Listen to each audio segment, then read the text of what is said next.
This page is the striking cover of the April 1993 issue, celebrating the Mega Drive's 5th anniversary and the magazine's 100th issue. It features Sonic the Hedgehog and Tails, along with other playful characters in a vibrant, imaginative scene. The cover highlights several upcoming or recently released titles, including Shining Force GoldenEye, Battlemania 2, Desert Strike, Wolfchilds, and the Mega CD version of Final Fight, which is also featured as a guidebook appendix. Simurth is another appendix mentioned. There's also news of Shin Megami Tensei being ported. The magazine promises an in-depth look back at the Mega Drive's 5-year history. This page is dominated by a feature on 2 exciting Mega CD titles.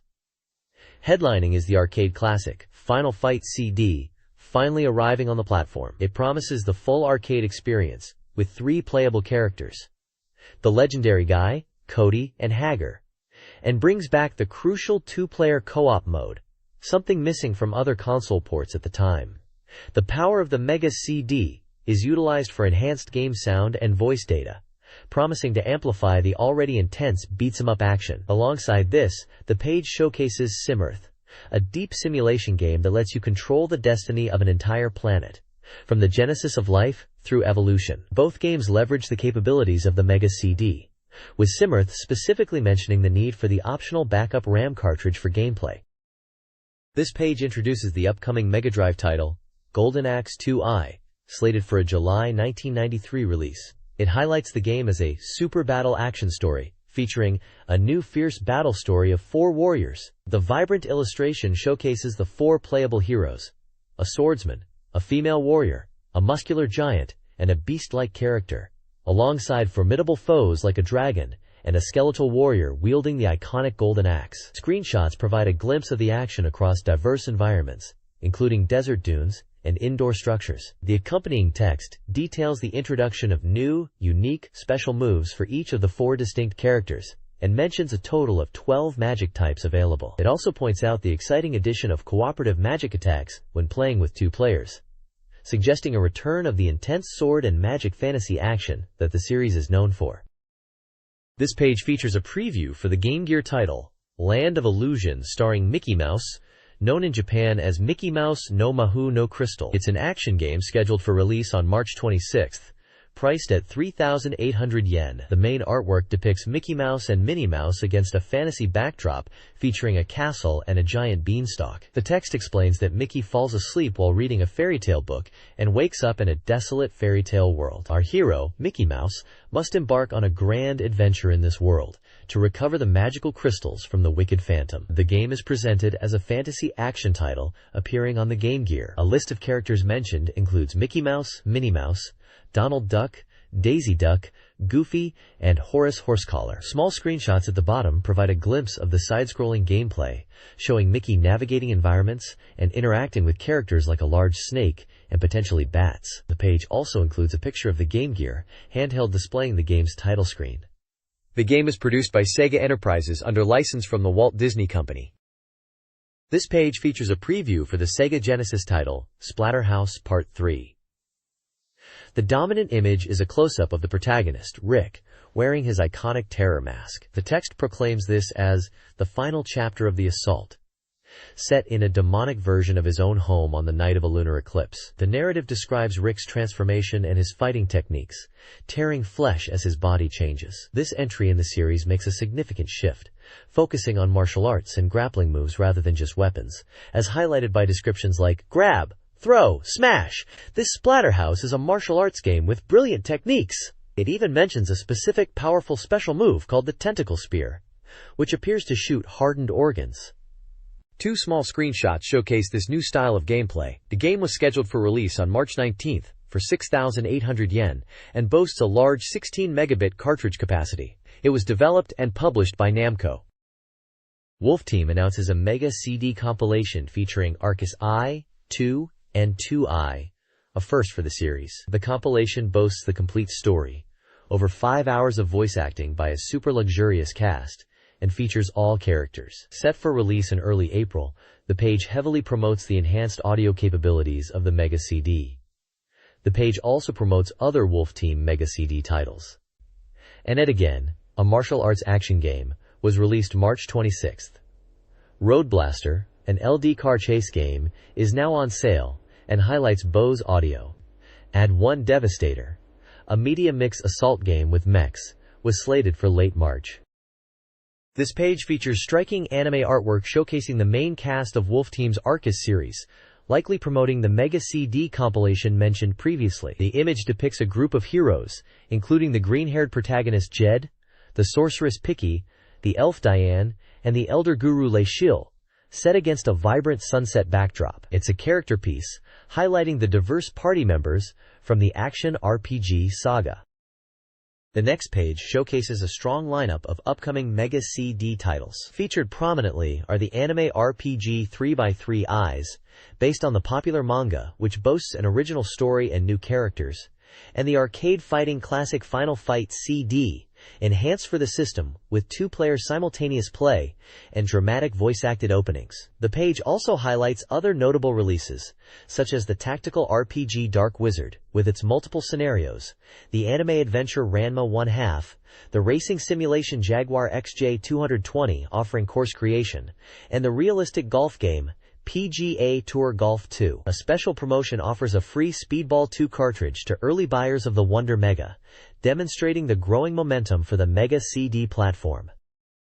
This page dives into the excitement surrounding the Mega CD platform, showcasing 2 standout titles that leverage its power and featuring the impressive Victor Wonder Mega console. On the software front, Arcus 222 compiles a popular RPG series from the PC, enhanced with voice acting and upgraded visuals to tell the story of the protagonist's 12-year growth. Sylphid is highlighted for its groundbreaking visuals, utilizing polygon models and fractal theory for stunning 3D characters and realistic backgrounds in this intense shooter experience. Powering these enhanced games is the Victor Wonder Mega, presented as the ideal machine for high-quality Mega CD gaming, boasting superior sound and picture. Beyond games, it functions as a CD player, supports CDG karaoke, and includes MIDI capabilities, making it a versatile multimedia hub priced at 82,800 yen. This page showcases Koei's historical simulation title, Genghis Khan 2, Clan of the Grey Wolf, announcing its simultaneous release on March 25 for the Mega Drive, Super Famicom, known internationally as Super NES, and PC Engine Keydrom 2 platforms. The prominent artwork features a striking depiction of Genghis Khan alongside other historical figures, capturing the epic scale of the game's subject matter. The game is presented as an opportunity to experience the legendary life of Genghis Khan himself, offering a deep historical simulation that Koei positions alongside their renowned Nobunaga's Ambition and Romance of the Three Kingdoms series. Screenshots show both the strategic map view, where players manage their burgeoning empire, and tactical battle scenarios. The text describes the game as a passionate and astounding grand historical simulation. The Mega Drive and Super Famicom versions are priced at 11,800 yen each, with mentions of a separate soundtrack CD and a guidebook also available. This page presents Koei's historical simulation game, Romance of the Three Kingdoms 2Y. The artwork features a powerful figure in elaborate armor, likely a prominent character from the era, standing alongside a majestic tiger. The game title 2-on, Sangokushi 2-on, is prominently displayed in large red characters, with Roman numeral 2I. The page announces the release of Romance of the Three Kingdoms 2I on April 23 for the Mega CD, Mega Drive, and Super Famicom, Super NES platforms. It highlights the game as the third installment in the acclaimed series, promising a new level of drama and strategy. Features mentioned include enhanced graphics utilizing the platform's capabilities, impressive animation, and improved sound with voice acting to heighten the immersion. Screenshots showcase the strategic map view and character interactions, giving a glimpse into the game's interface and presentation. The Mega CD, Mega Drive, and Super Famicom versions are all listed with a price of 14,800 yen. Koei emphasizes the depth and realism of the simulation, covering everything from military strategy to diplomacy, leading to the unification of the continent. This page introduces Illusion City, a cyberpunk super fantasy RPG for the Mega CD from Microcabin, highlighted as their first title for the platform. The artwork depicts a futuristic cityscape intertwined with ethereal imagery, and features two protagonists on a motorcycle. The game is set in a near-future Hong Kong, filled with mystery and danger. Key features promoted include the use of realistically proportioned character sprites, an advanced VR system VR 2.5, command-based battles, and a special musical arrangement by Koichi Ohta. Screenshots provide a glimpse of the game's visuals and battle interface. The narrative involves the protagonist searching for their lost past in this land of illusion, facing challenges alongside companions like Tenjin and Mimi. Illusion City was scheduled for release in May at a price of 7,800 yen. This page showcases two exciting titles arriving on the Mega CD. The top section highlights Jaguar XJ220, a high-speed racing simulation featuring the titular supercar, boasting over 500 horsepower and speeds exceeding 320 km per hour. This Mega CD release brings the thrill of piloting the fastest Jaguar on public roads, with modes like Grand Prix, a globe-trotting world tour, and even a track editor to create your own circuits, supporting competitive two-player action. Below, we see Wolfchilds, a hyper-side-scrolling action game. The narrative centers on the protagonist, who transforms into the titular Wolfchild to avenge his father, a scientist kidnapped by a terrorist group. Expect intense action with the hero utilizing superpowers and high-speed combat in this thrilling adventure. Both games are set for release in March 1993 from Victor Musical Industries, priced at 8,800 yen. This page serves as the comprehensive table of contents for the April 1993 issue. It immediately highlights a substantial double supplement featuring a strategy guide for Final Fight CD and an official guidebook. Main sections dive into the latest releases and previews. The new Title Scramble section looks at upcoming games such as Phantasy Star N, Rocket Knight Adventures, Road Rash 2, and the vibrant Panorama Cotton. Following this is the B-Mega Hot menu, offering reviews and impressions on current games like the gore-filled Splatterhouse 3, the tactical Desert Strike, the classic sports title Bulls vs. Lakers, and even Ultramans. A significant feature celebrates 5 years of the Mega Drive, a milestone marked for the 100th issue, promising a large picture report. Dedicated reports focus on eagerly awaited titles like Shining Force Gaiden 2, the fast-paced shooter Battlemania 2, Time Dominator, and the fighting game Urai Gakuen Garan Densetsu, linked to the Fatal Fury series. The Mega CD Press provides early information on Mega CD games, featuring previews of titles like the space shooter Sylphid, the RPG Dark Wizard, the fighting game Ranma 1/2, the action title Wolfchild, the racing sim Jaguar XJ220, and the strategy epic romance of the Three Kingdoms 2 Wine. As mentioned previously, games like Jaguar XJ220 and Wolfchild, detailed on the preceding page, are previewed further here. The page includes a curious illustration of a dinosaur skeleton display.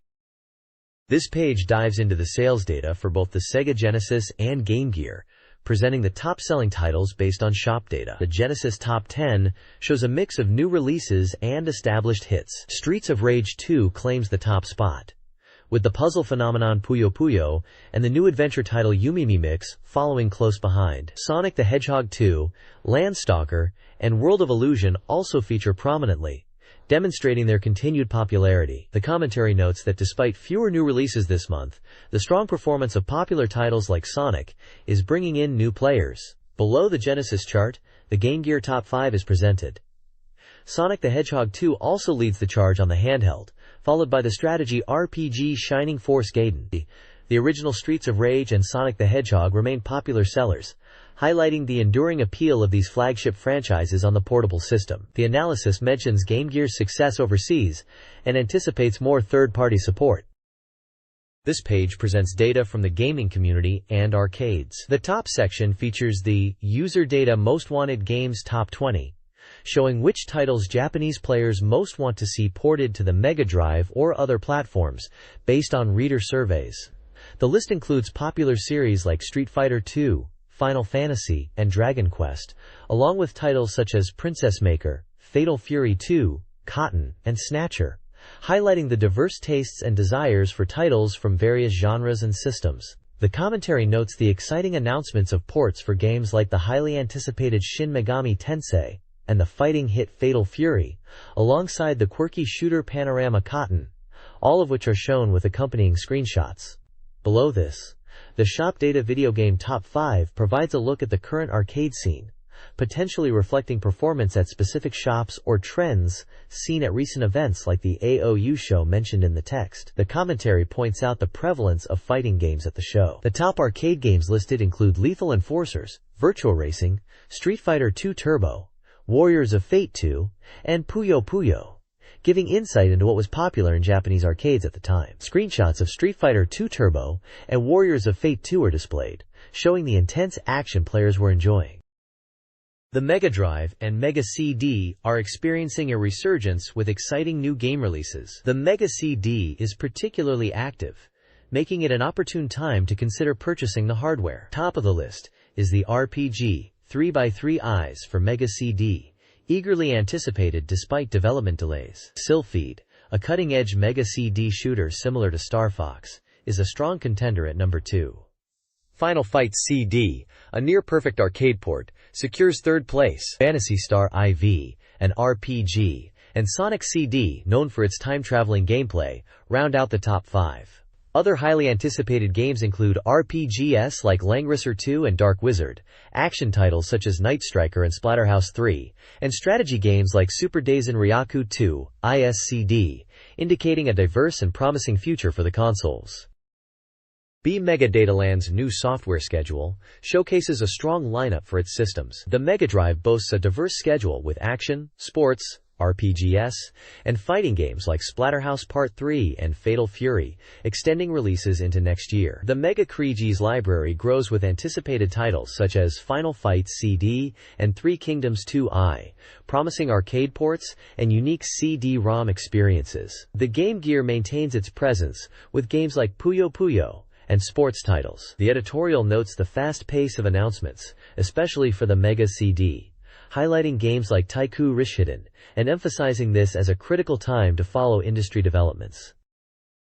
This message board provides updates from developers working on Sega, Mega Drive, Mega CD, and Game Gear titles. Sega teases Switch, a Mega CD gag game, while Edie Victor delays Desert Strike and Zoo Hospital. Wolf Team adjusts release dates for Annette Futatabi and Devastator. Compile highlights Puyo Puyo's TV commercials. Game Arts teases a Sylpheed event with limited phone cards. Shield anticipates the June Toy Show, and a slight delay for Populous 2. Nippon Bumbutsuzan confirms Lotus Team sponsorship. Big Tokai announces Time Dominator and notes Battlemania 2 is unfinished. Hudson previews Aya and its sound system capabilities. Messiah touts Ranma 1/2, Byakuran Aika as film-like. Microcabin promotes Illusion City. Riot apologizes for delaying a Rank Thunder and Cyborg 009. The page gives a behind-the-scenes look at game development and release plans.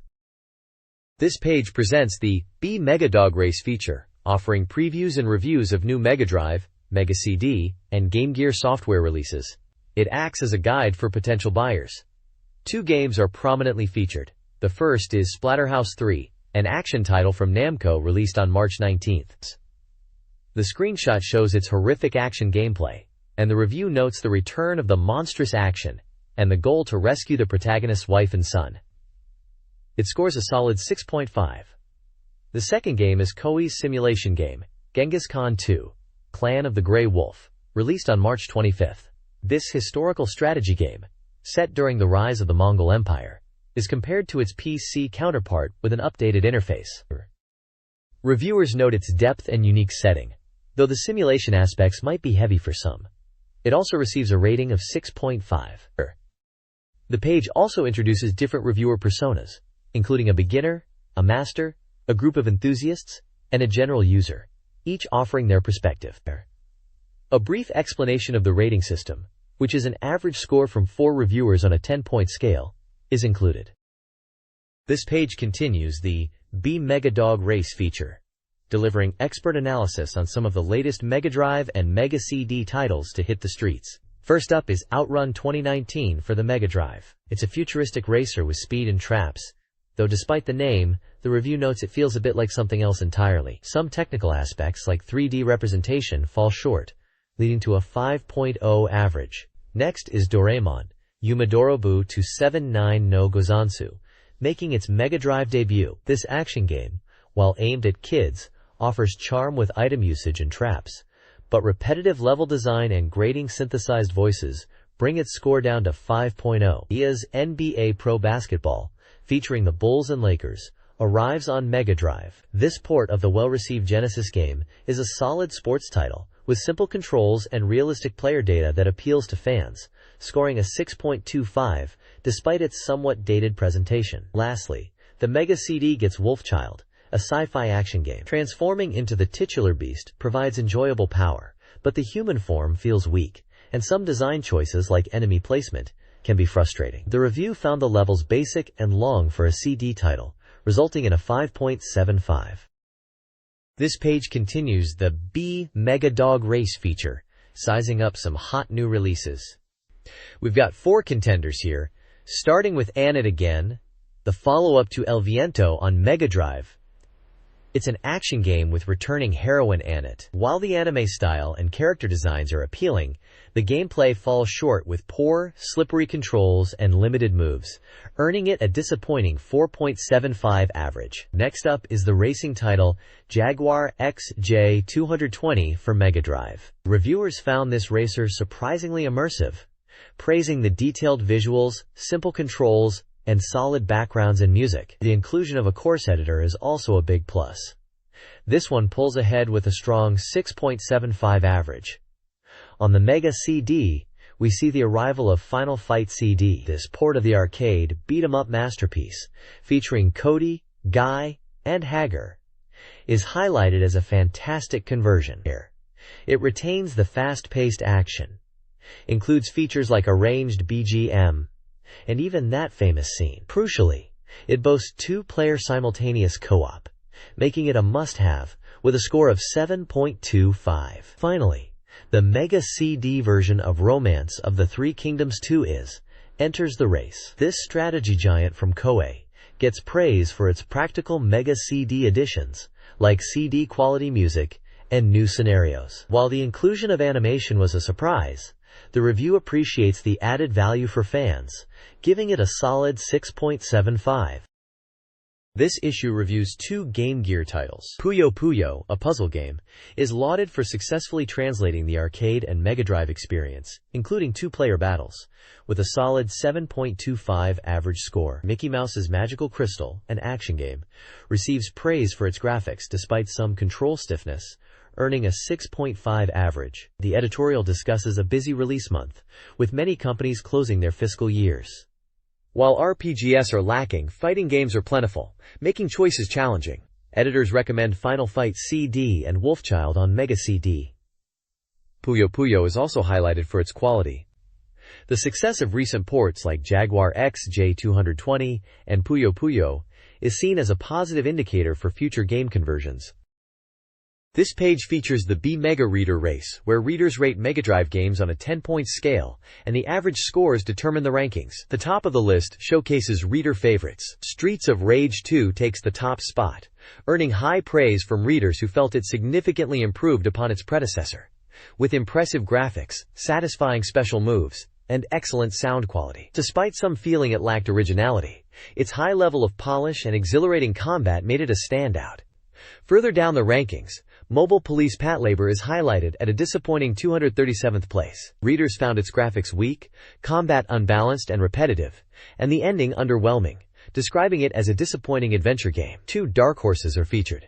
Capcom's Quiz Tonosama no Yabu, 37th, a quiz game noted for successfully capturing the arcade feel in graphics and sound, offering decent fun despite repetitive elements. Road Rash, 38th, the motorcycle combat racer, is praised for its exciting gameplay, excellent sense of speed and distance, and well-designed courses, though some wished for more bike variety. Other notable games outside the main list include Rampart, 60th, appreciated as a faithful arcade port, and King Salmon, 62nd, a fishing game criticized for poor graphics and repetitive gameplay. The main ranking table shows the top games holding their position strongly, with Streets of Rage 2 leading the charge. The varied genres and wide range of scores reflect the diverse tastes of the Mega Drive community.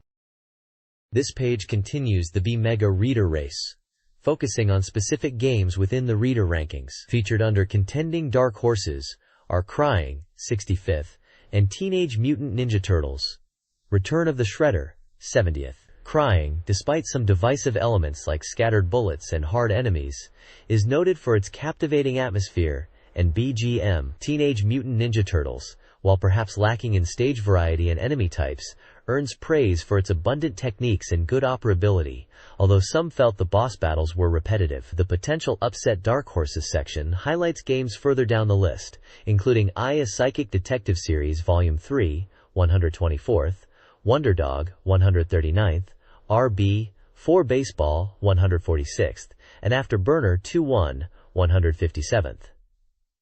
These games represent varied genres and received mixed reader reactions, often differing from the magazine staff's scores. A section titled Voices of the Owners Outside the Track includes various reader comments offering general thoughts on games or the ranking process itself. Finally, Odds Table B lists the game rankings from 41st to 101 stone, providing a comprehensive look at the mid-range scores in the reader poll. The next page continues the B Mega Reader Race Rankings, showing games placed from 102nd down to 152nd. While many familiar titles are listed, the primary focus shifts to a detailed feature on Sega's iconic racing game, Outrun. Under the heading Famous Horse Stable, writer Yoichi Shibuya shares his personal experience with Outrun.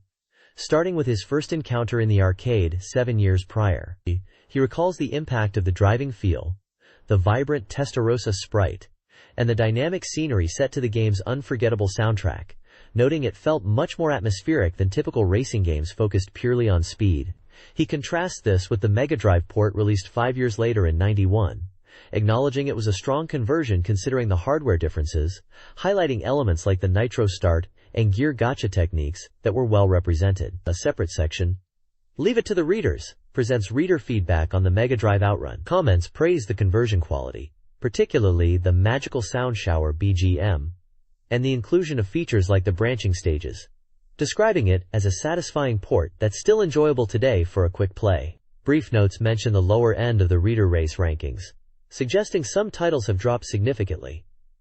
A Proverbs section offers a concluding thought on the race. The page includes a screenshot of the Outrun title screen and a data box detailing the game's release information.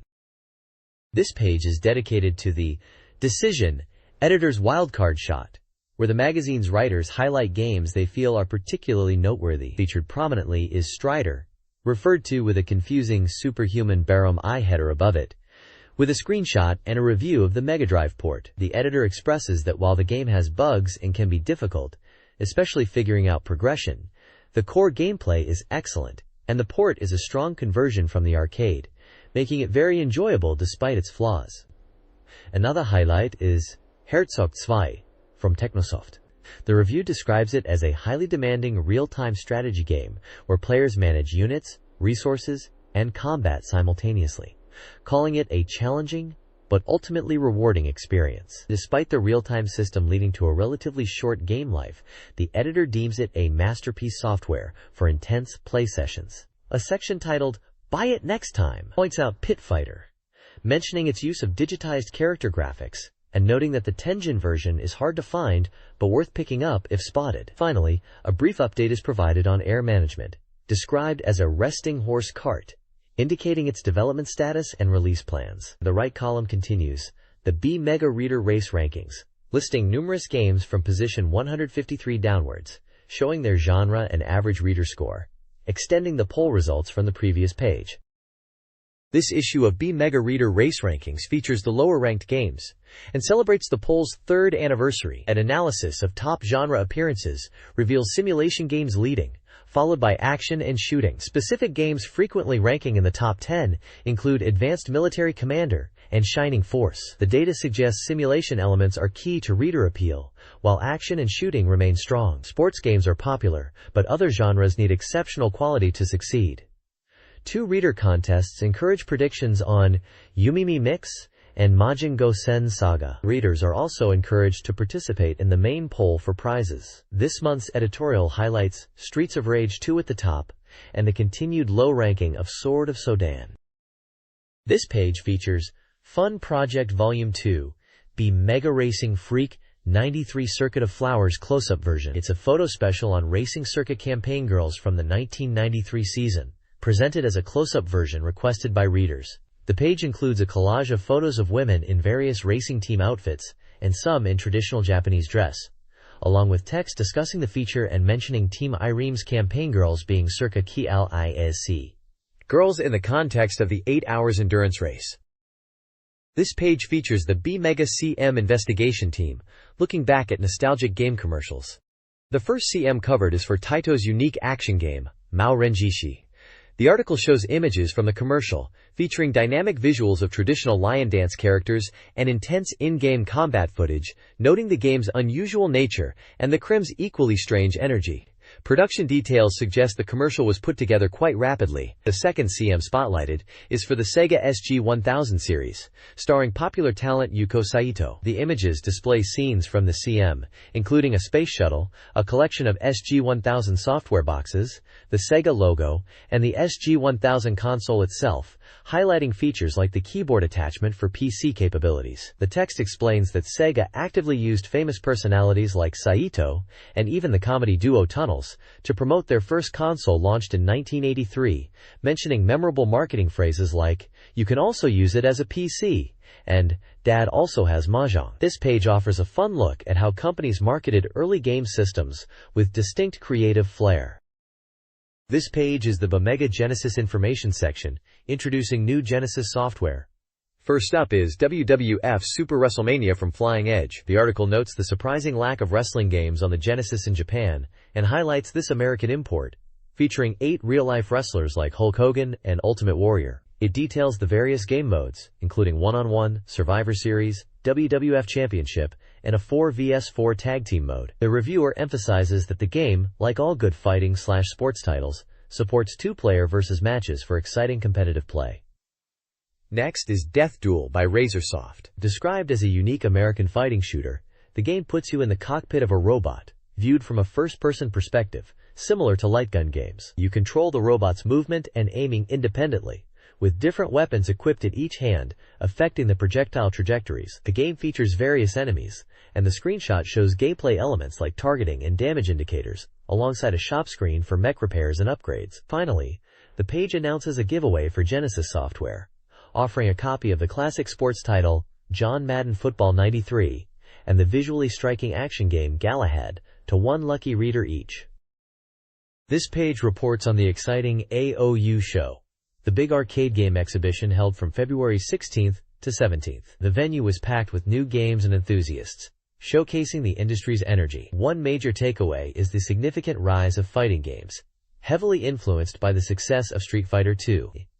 Even companies like Toa Plan, Data East, and Namco were getting in on the action. Beyond fighting games, sports titles, especially reflecting the J.League soccer craze, were also increasingly present. The show also featured many impressive large-scale cabinets, hinting at future amusement park attractions. Notable games included Capcom's popular wrestling game, Saturday Night Slam Masters, and Konami's visually striking vertical shooter, Gaiopolis. Sega also made a strong showing with their cutting-edge Model 2 demo. Namco drew massive crowds with their immersive, space-themed Galaxian 3. Stronk's Neo Geo booth was particularly popular and expansive, featuring many cabinets. With Fatal Fury Special, the third installment in the 100 Mega series, receiving positive attention. Overall, the show was a vibrant showcase, filled with promising new arcade experiences. This page provides an overview of new games exhibited by various companies at the AOU show. It highlights that while 25 titles are featured, many more were present, emphasizing the large scale of the event. The showcased games represent a diverse range of genres from different developers. Sega presented racing, shooting, and even a quiz game. Irem brought fighting, shooting, and a unique underwater shooter. Visco offered action, shooting, and a puzzle game. Taito featured racing, sports, and action puzzle titles. Data East showed off fighting games. SNK included a unique mech shooter, racing, and sports. Jaleco and Konami added action and shooting titles. Capcom showcased popular beat-em-ups and fighting games. Toplan debuted their first fighting action game. Overall, The page illustrates the wide variety and scale of new arcade experiences available beyond just fighting games at the time. This page features news and information on upcoming hardware and a new arcade location. It includes a follow-up on the Pioneer Laser Active System, showcasing the front panel and detailing its size, dedicated CD tray, and unique design. The price is still undecided, and the release is targeted for July, with some details potentially changing. Photos show the main unit and its control pack. The page also announces the opening of the Shibuya Taito Station Arcade, designed as a public space akin to a park. It houses approximately 300 machines, including the Vortecker VR attraction. Finally, the Wonder Mega system is celebrating its first anniversary in April. To mark the occasion, a campaign is underway, offering the game Speedball 2 to the first 5,000 people who purchase the console. The article notes the release of Wonder MIDI and highlights the system's expanding game library. Photos display the Wonder Mega console and a screenshot from Speedball 2.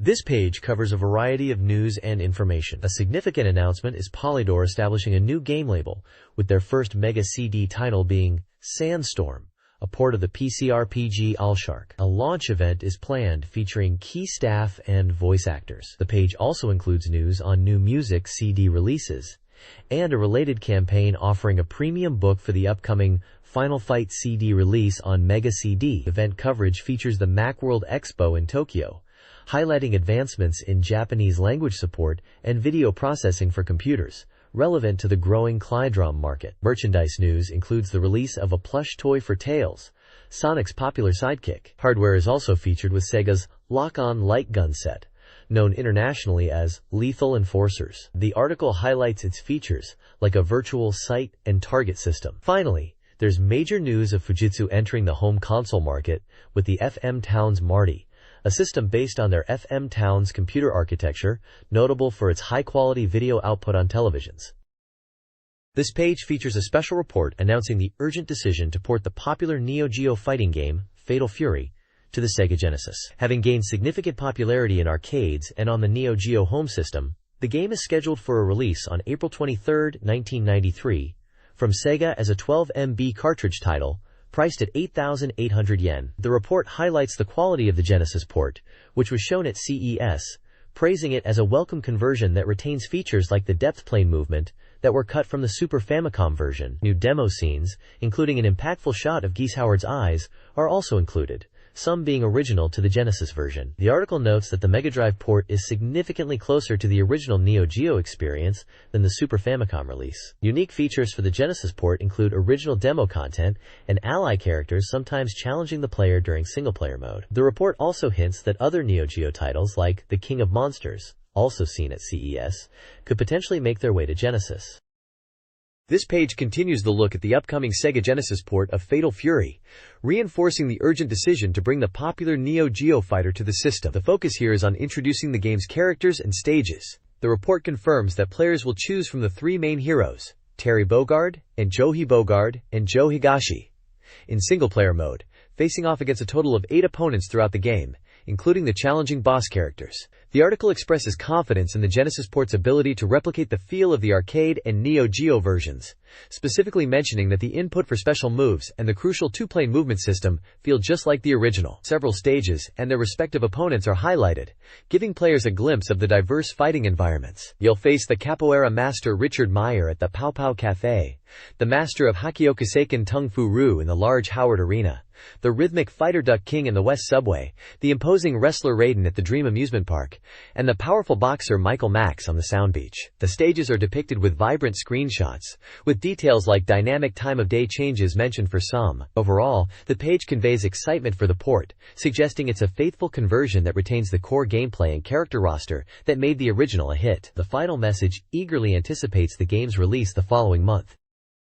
This page focuses on the upcoming Game Gear title, Shining Force, The Sword of Haja, the second entry in the handheld series, and a spin-off from the beloved Sega Genesis/Mega Drive RPGs. Despite a delay, now slated for a July release, the report expresses high expectations for the game's quality. The story kicks off with the theft of the Sword of Haja from the peaceful kingdom of Cypressus, sending the army on a quest to retrieve it. Artwork showcases the protagonists, Grant and Natasha.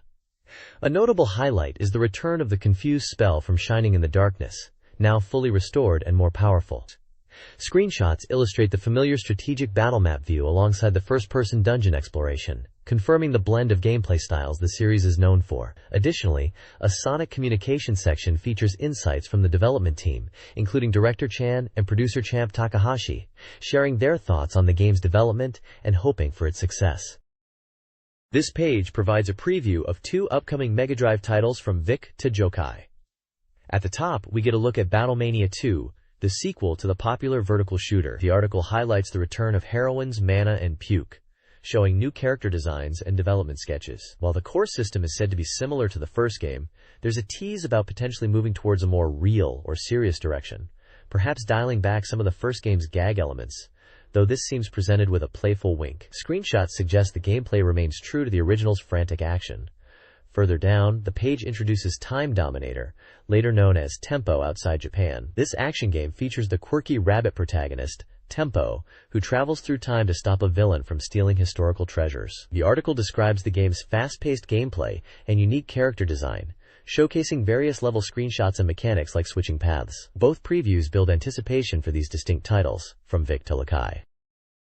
This page brings breaking news about the massive Hurai High School RPG, confirmed to be arriving on the Mega CD. This title adapts the hugely popular tabletop RPG series, known for its unique setting, an enormous, bizarre island school where anything from standard school life to completely surreal and dangerous events can occur. The article explains that Hurai High School is set on Utsuhojima Island, home to 100,000 students and a total population of 150,000, surrounded by rich nature, but also full of mysteries.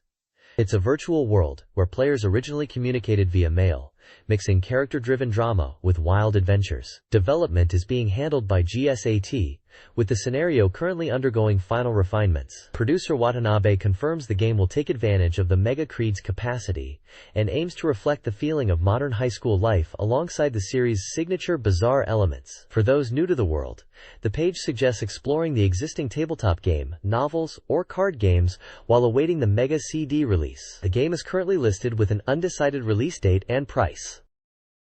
This page kicks off the new release scramble, highlighting several exciting upcoming titles for the Mega Drive. Featured games include the highly anticipated Phantasy Star IV, along with Rocket Knight Adventures, Road Rash 2, Panorama Cotton, PGA Tour Golf 2, Powermonger, 007, The Duel, and Centurion. The main focus here is the first public reveal of Phantasy Star IV.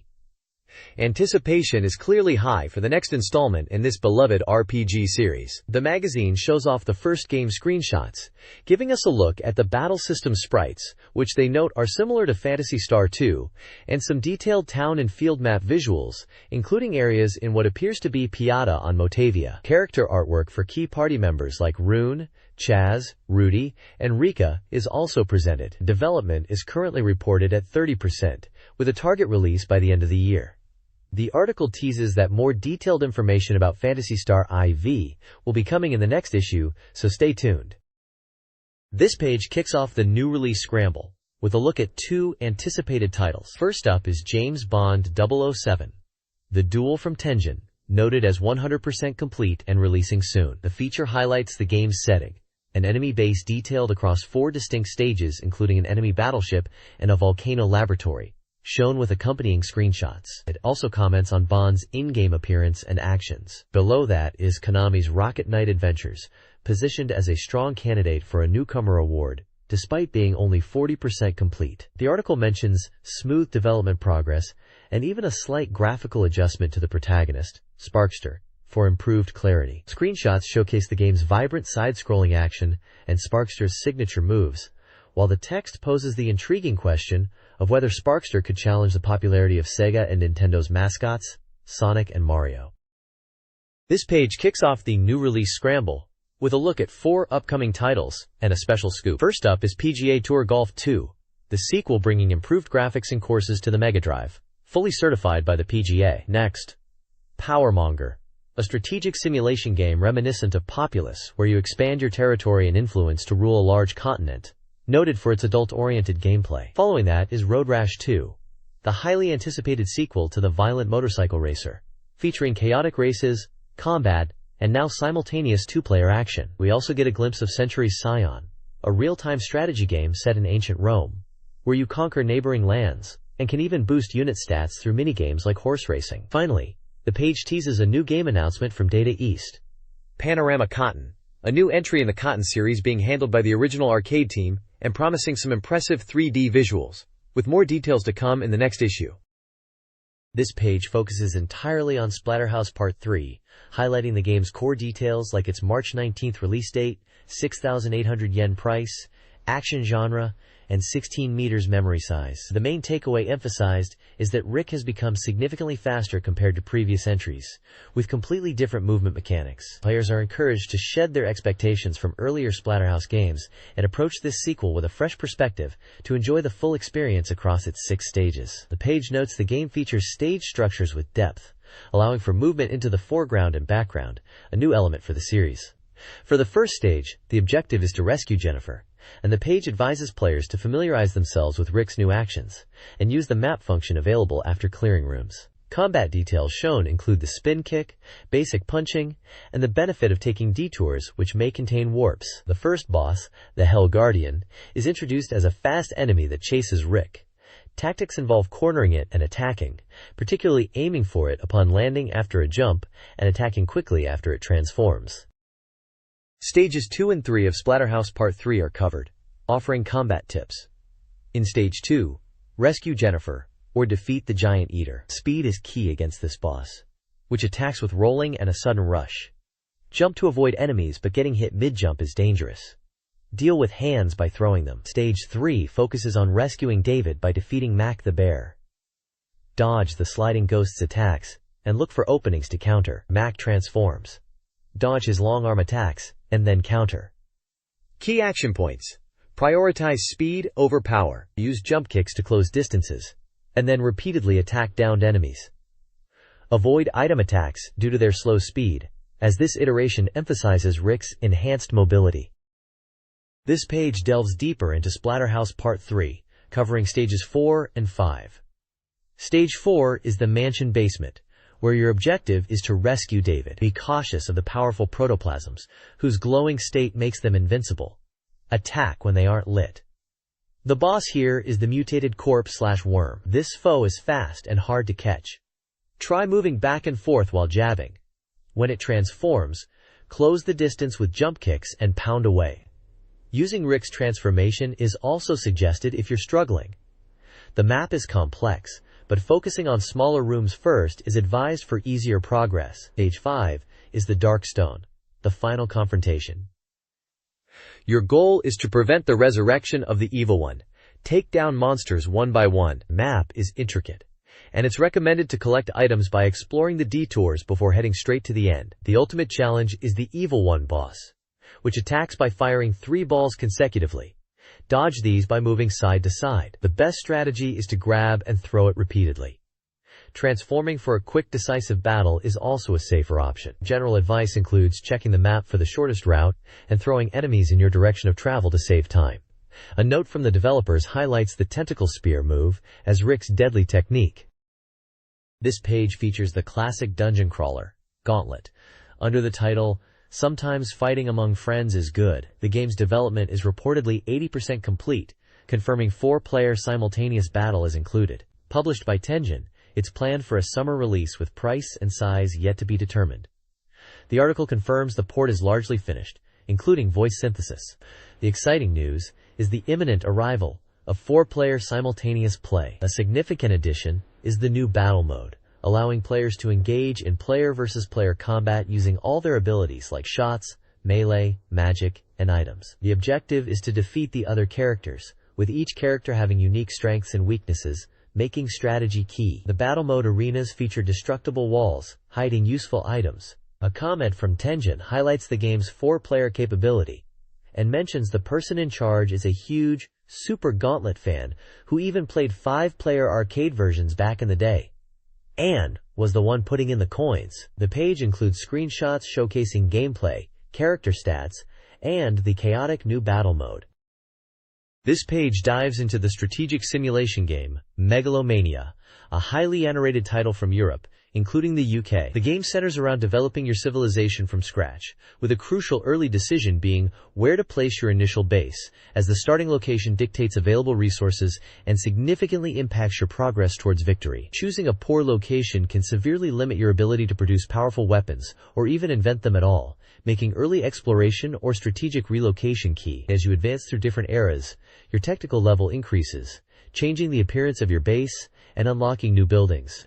Beyond the core base, you'll construct mines to extract resources and factories to produce advanced weapons like cannons and aircraft after they've been invented. Later on, research labs become available for further technological development. The story is a cosmic struggle set within a giant sphere where civilizations evolve on nascent planets.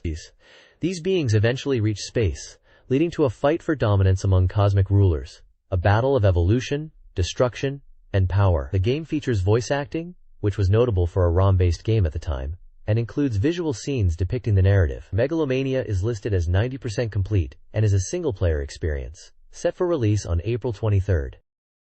This page features Desert Strike, Return to the Gulf, a strategic helicopter shooter based on the Gulf War. The game challenges players to pilot an Apache helicopter through a quarter-view map, following specific mission objectives. The primary goal is often the destruction of enemy facilities like radar stations and power plants, alongside the crucial task of rescuing missing comrades. Before embarking on a mission, players select one of 4 co-pilots, each possessing different levels of skill in shooting and operating the helicopter's winch. Gameplay involves a balance of combat and rescue. You'll need to destroy targets to advance and sometimes uncover resources like fuel and ammo, while also using the winch to pick up personnel found on the ground, including survivors from destroyed buildings. Bringing these rescued individuals back to a safe point is vital, as it helps repair your helicopter's armor. Ammo management is key, particularly for powerful weapons like the Hellfire and Hydra missiles, which have limited supplies. Diligent resupply, often found by destroying enemy structures, is essential. The game also utilizes a map screen to help players track objectives and their own position. A note from the developer highlights the game's timely theme and suggests it offers a perspective on the Gulf War conflict. This page dives into NBA Pro Basketball, Bulls vs. Lakers, an authentic NBA licensed game featuring real players and teams. The page highlights the exciting gameplay, with screenshots showing the court view, player selection screen, and even an instant replay feature. The game boasts several modes and options, including one-game and tournament modes. Players can choose between single-player, versus, or two-player co-op gameplay. Difficulty and game speed are adjustable, with options like arcade, players don't tire, and simulation, players get fatigued over time, and varying period lengths from 2 to 12 minutes. Sound options allow toggling music and sound effects, and a password system lets you continue tournaments. Basic basketball rules are covered, such as the 10-second violation for bringing the ball across half-court and the 25-second shot clock. Though the standard NBA is 24 seconds, this game uses 25. Fouls are explained, leading to free throws after a certain limit. Scoring includes 2-point field goals and 3-point shots from beyond the arc. Different players have unique skills affecting shooting accuracy and dribbling. A message from the manufacturer confirms this is the second full-fledged basketball game endorsed by the NBA, focusing on the East and West All-Star teams, including the championship finalists, the Chicago Bulls and Los Angeles Lakers. Get ready for some intense hoops action. This page is part of the BeepMD section, featuring this month's discussion, which focuses on the pros and cons of adult scenes in games. Various contributors offer their perspectives on whether including such content enhances game narratives or is detrimental, particularly in the context of console gaming, which caters to a broad audience, including younger players. The conversation explores the distinction between adult PC games and console titles, the potential impact on the console's public image, and the importance of balancing content rather than solely relying on adult themes. The page also includes a small section asking the forward-looking question, do we need a 32-bit machine yet? This discussion topic generated diverse and often conflicting opinions, highlighting its complexity. The page features small, light-hearted cartoon characters, but no specific game screenshots. This page is part of the BeepMD section and features User's Voice, a platform for readers to share their opinions freely on the industry and games. Readers express various views, from celebrating the Mega Drive's success and the need for Sega to push forward with 32-bit technology, to concerns about console rivalries and the social dynamics of gaming within families. Users propose game ideas, including a fighting game featuring Sega's popular characters like Sonic, Neo from Phantasy Star, Rent-A-Hero, and Harrier from Space Harrier, and a 2-player split-screen RPG. One user reviews the new Fighting Pad 6B, finding it comfortable despite some button placement quirks. Below the user comments is an illustration section showcasing fan art, including depictions of characters from Streets of Rage and drawings related to Puyo Puyo. A caption at the bottom notes that Streets of Rage 2 is being bought by new Mega Drive owners. This page continues the BeepMD User's Voice section, featuring more reader feedback and developer interaction. One user shares their experience with Pinball Special and Monday Night Football, highlighting their love for pinball, but finding the football game difficult as a beginner. A developer from Messiah responds to a user asking for Langrisser 2, Warsong 2, apologizing for the delay due to other development priorities, but confirming their intention to create the sequel and expressing their desire to meet fan expectations. The main focus shifts to the Phantasy Star series on the Mega Drive, Genesis. Users express their strong desire for more Phantasy Star content, particularly Phantasy Star In and 2 remakes on the Mega CD, lamenting issues like slow movement speed and the lack of multimedia support for the series compared to rivals like PlayStation. They also note the limited backup battery life for Mark II owners using the Mega adapter. The page concludes with a showcase of fan art featuring characters from games like AD 1993, Puyo Puyo, Rent-A-Hero, Sonic the Hedgehog 2, and Ranma 1/2. A brief note at the bottom mentions needing the Mega Drive and adapter to listen to music creds. This page features the BeepMD Mega Talk section, continuing the interaction with the magazine's readers. One recurring segment is the Best 3 lists, where readers share personal lists, here focusing on things found upon returning home. The page also highlights reader feedback mentioning various Mega Drive titles, such as Afterburner 2i, Gambler Jiko Chushinya 2, Tenbu Mega CD Special, and Quiz Tonosama no Yabu, showcasing the diverse range of games enjoyed by the community. A significant portion is dedicated to the Culture Independence Declaration, and a segment titled, Let's Master Mega Drivers, which delves into the unique identity and shared values of Mega Drive users. This section aims to rally the community and define what it means to be a dedicated Mega Driver. Following this is a quirky Mega Driver level check, self-assessment, presenting a list of rather unusual criteria for readers to see how well they fit the mold. The page concludes with a showcase of reader-submitted artwork in the Good Works That Didn't Make It section, featuring various sketches and illustrations from fans, including a drawing related to Sword of Sodan. There's also a brief mention of prize winners for reader submissions. This page is dedicated to the BeepMD Reader Submission section, kicking off with the eye-catching Megadra Embarrassing Scene Forbidden Garden special feature. This segment showcases amusing or awkward moments and poses from Mega Drive games, featuring screenshots or art from titles like Fist of the North Star, Streets of Rage 2, and Fighting Masters, with commentary on the featured images. The page also includes a word from BeepMD, presenting various reader letters sharing their experiences and thoughts on games in the community, mentioning playing Battlemania, Daiginjo, and Puyo Puyo, discussing software prices, and other gaming life anecdotes. Other sections cover readers submitting lyrics or thoughts about singing game themes under the title Singing Without Thinking, and an announcement about changes to a regular segment. There are also details on how readers can submit their own illustrations and messages to BeepMD, continuing the strong emphasis on reader engagement and interaction.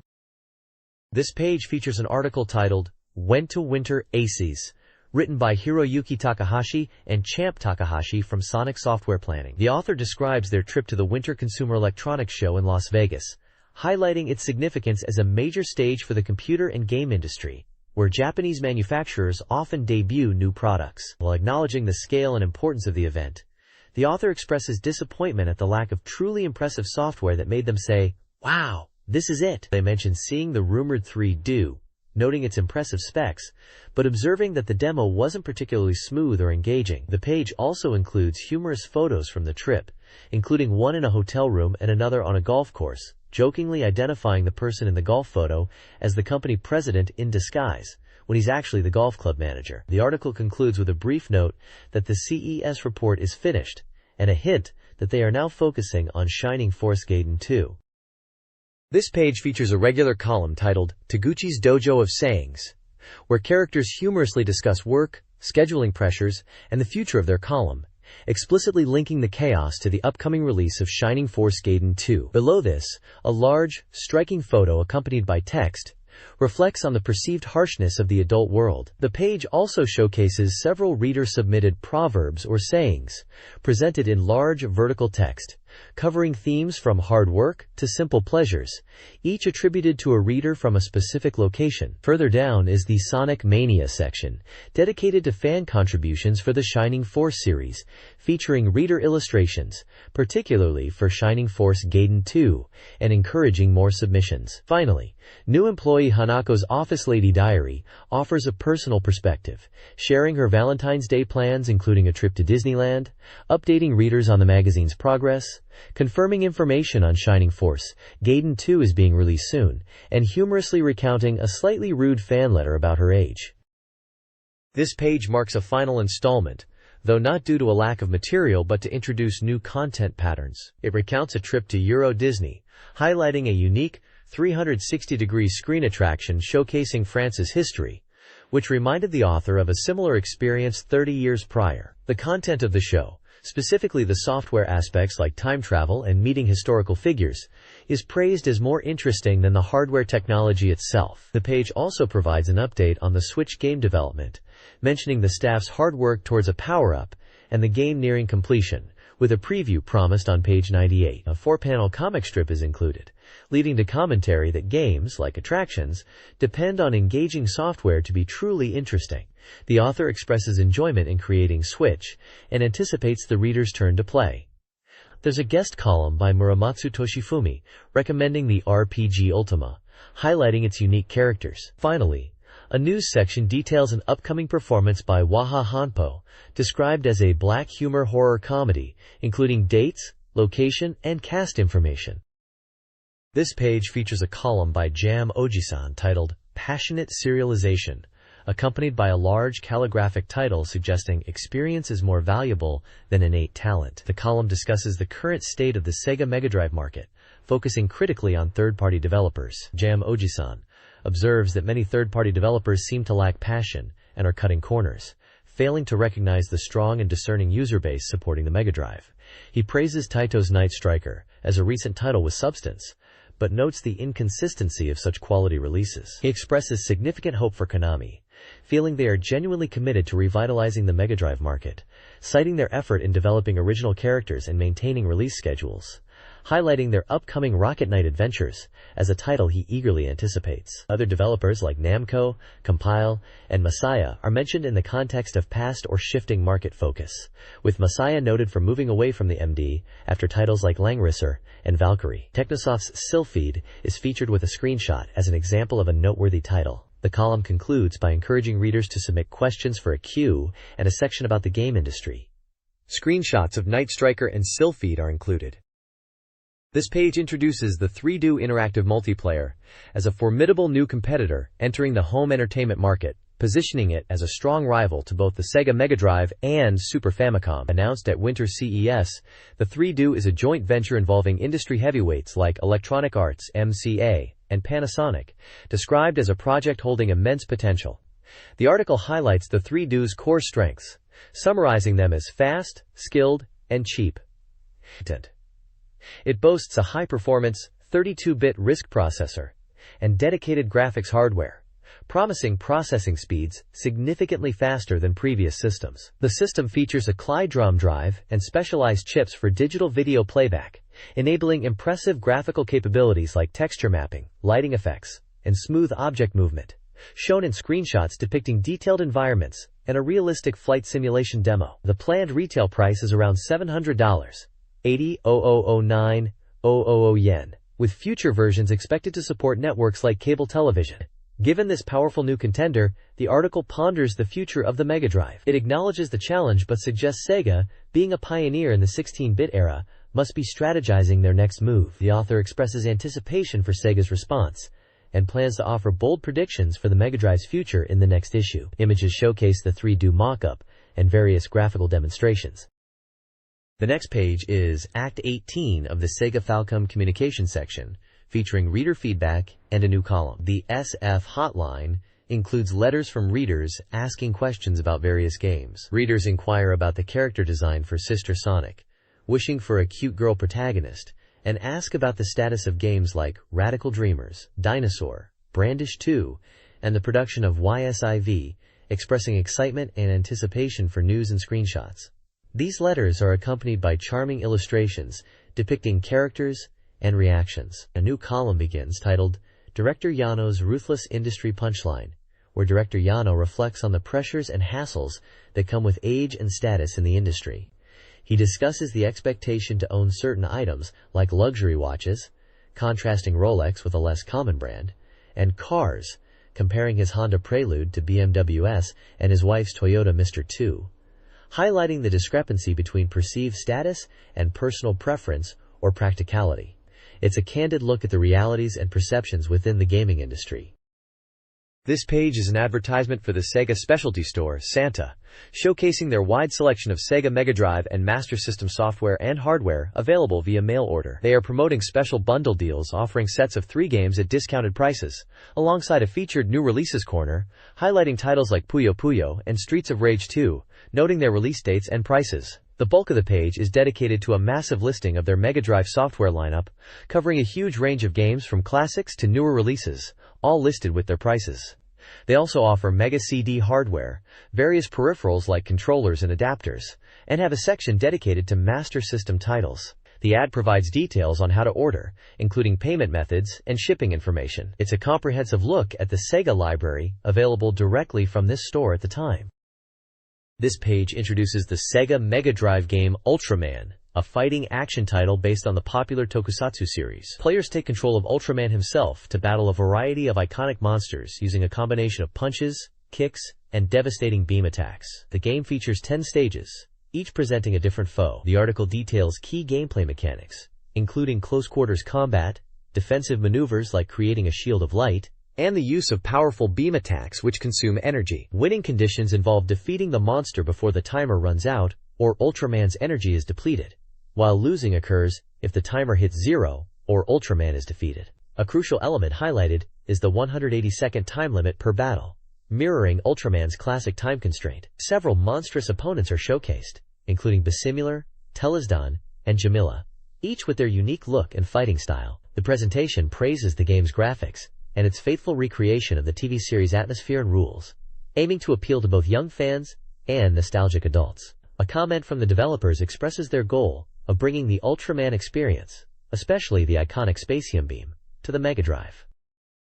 This page dives into the historical simulation game Aoki Okami to Shiroki Meihika Gensho Hisayushi, known internationally as Genghis Khan, developed by Koei. It's a deep strategy title where players aim to conquer the vast lands during the time of the Mongol Empire. The article emphasizes that victory isn't achieved through brute force alone. Players must meticulously plan their moves, which involves a strategic sequence of actions: forging alliances, raising funds and procuring military supplies, organizing armies, launching invasions, occupying conquered territories, and handling the aftermath. Diplomacy, particularly forming alliances with neighboring countries, is highlighted as crucial for securing borders and focusing military strength elsewhere. Trade is presented as a vital aspect of building military power. Different merchants, such as the Uyghur, Chinese, Islamic, and Venetian traders, offer varying goods and prices for buying and selling. The piece advises players to exploit favorable market conditions, to acquire weapons, and other necessary resources to prepare for conquest. Screenshots showcase the world map divided into territories,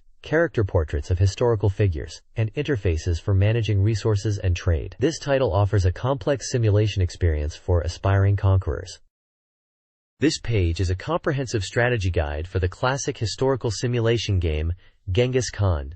It provides essential tips for conquering the world. The guide covers army organization, explaining the importance of the first army containing your best troops like cavalry. It details the different troop types: infantry, cheap, low mobility; archers, long range; cavalry, no bow, high mobility charge, weak versus archers; and cavalry, with bow mobile, long range. The guide then delves into expeditions, emphasizing the need for ample military funds and provisions to avoid getting stuck. Combat strategy is key, advising players to focus attacks on the enemy's first army to quickly achieve victory. Post-battle procedures are also explained, including how fleeing enemy troops can be integrated into your army, and the chance to recruit captured generals and talented individuals. Finally, it highlights the importance of placing trusted family members in strategic locations to prevent rebellion, and offers advice on managing captured royal family members, including the rather unique mechanic of dealing with conquered queens. The page concludes with a brief comment from the developer about the dramatic life of Genghis Khan. This page features Megalomania, known in Japan as Mega Romania, a strategy simulation game that was a big hit in Europe. The game tasks players with conquering a planet by becoming one of 4 power holders and annihilating the other 3 races. The gameplay involves evolving your civilization from the first stage, developing diverse weapons, increasing your population, and devising new tactics over 28 stages. The page highlights 2 of the game's characters. Scarlet, the queen of the Antares starry state at age 1701, described as possessing rare beauty, pride, and fluctuating emotions that can affect operations. And Caesar, the young leader of the Federalist state Weiler, ruling the Sirius starry region at age 2235, known for his strong sense of justice, exceptional talent for state management, and cautious nature leading to calm judgment and execution of strategies in battle to achieve total universal unification. The game is an 8-megabit room simulation game with an undecided price. This page includes a recruitment notice seeking designers for CSK Sogo Kenkyujo. It also features character profiles for Oberon and Madcap, powerful military leaders with strategic minds, suggesting they are key figures, possibly antagonists, in an upcoming strategy or simulation game hinted at by the map-style screenshots. This unnamed title is announced as coming soon. The page prominently features Afterburner 2i for the Mega CD, highlighting its release and price of 8,400 yen before tax, and promising intense aerial combat, where players constantly shoot down enemy aircraft. The game is currently available.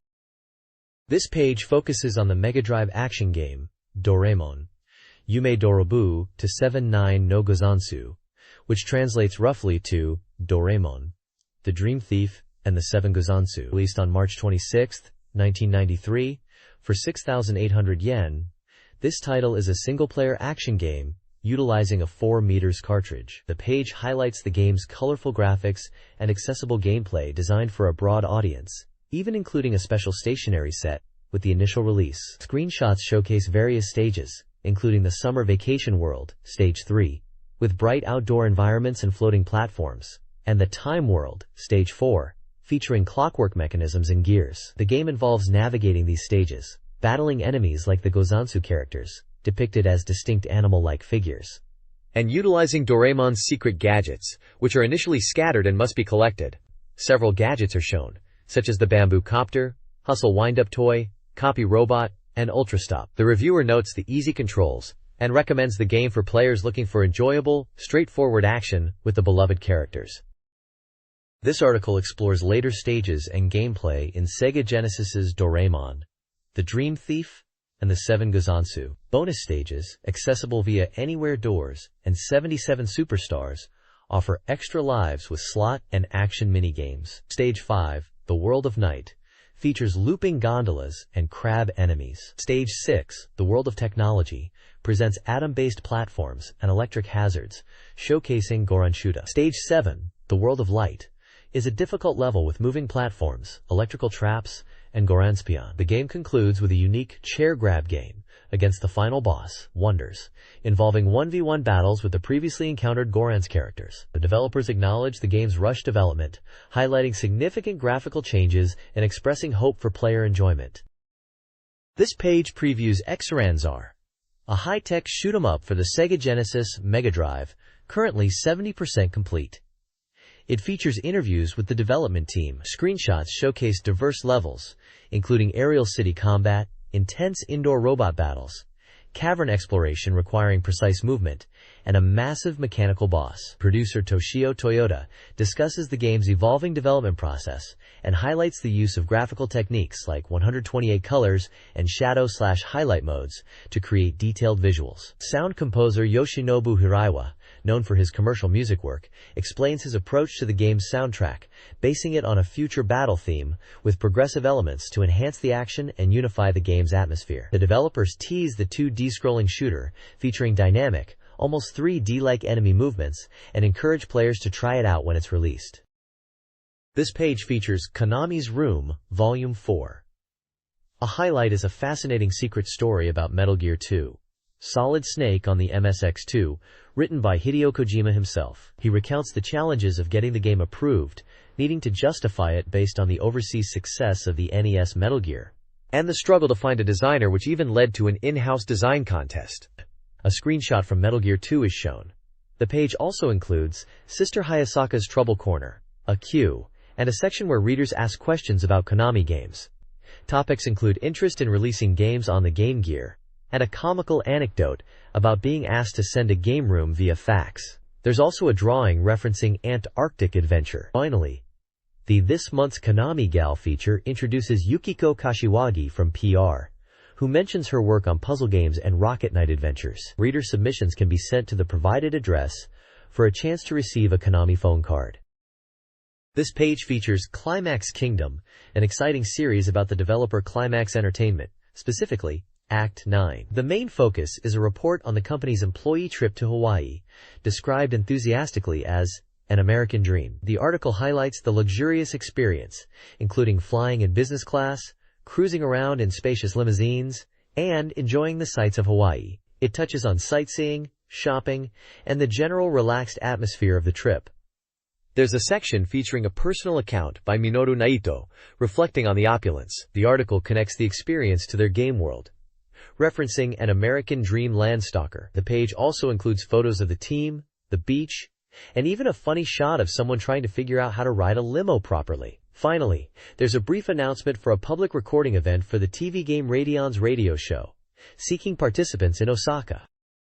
This page dives into several different topics, starting with a last lesson for the action RPG Landstalker. The instructor, Morio, gives tips on how to play the game correctly, talking about new records in treasure hunting, and the struggle of getting lost in the world. There are also multiple illustrations related to Landstalker, including a character pairing and a drawing labeled Secret of the King. Further down, there's a section called Overseas Game Affairs, where the author discusses the international market. They note that Sega Genesis is surprisingly popular in Hawaii, even outselling the Super Nintendo in some stores, despite some games having poor controls or suggestive content. A specific example is given about the Sega CD game, The Adventures of Sherlock Holmes, Consulting Detective, which is entirely in English, surprising a Japanese player. The article mentions next month will cover arcade games. Other segments include thoughts on Yogurt's Great Adventure, being a great idea for a game like Landstalker, and a look at the Climax crew mascots, specifically Griffin, where the simple explanation for his name is,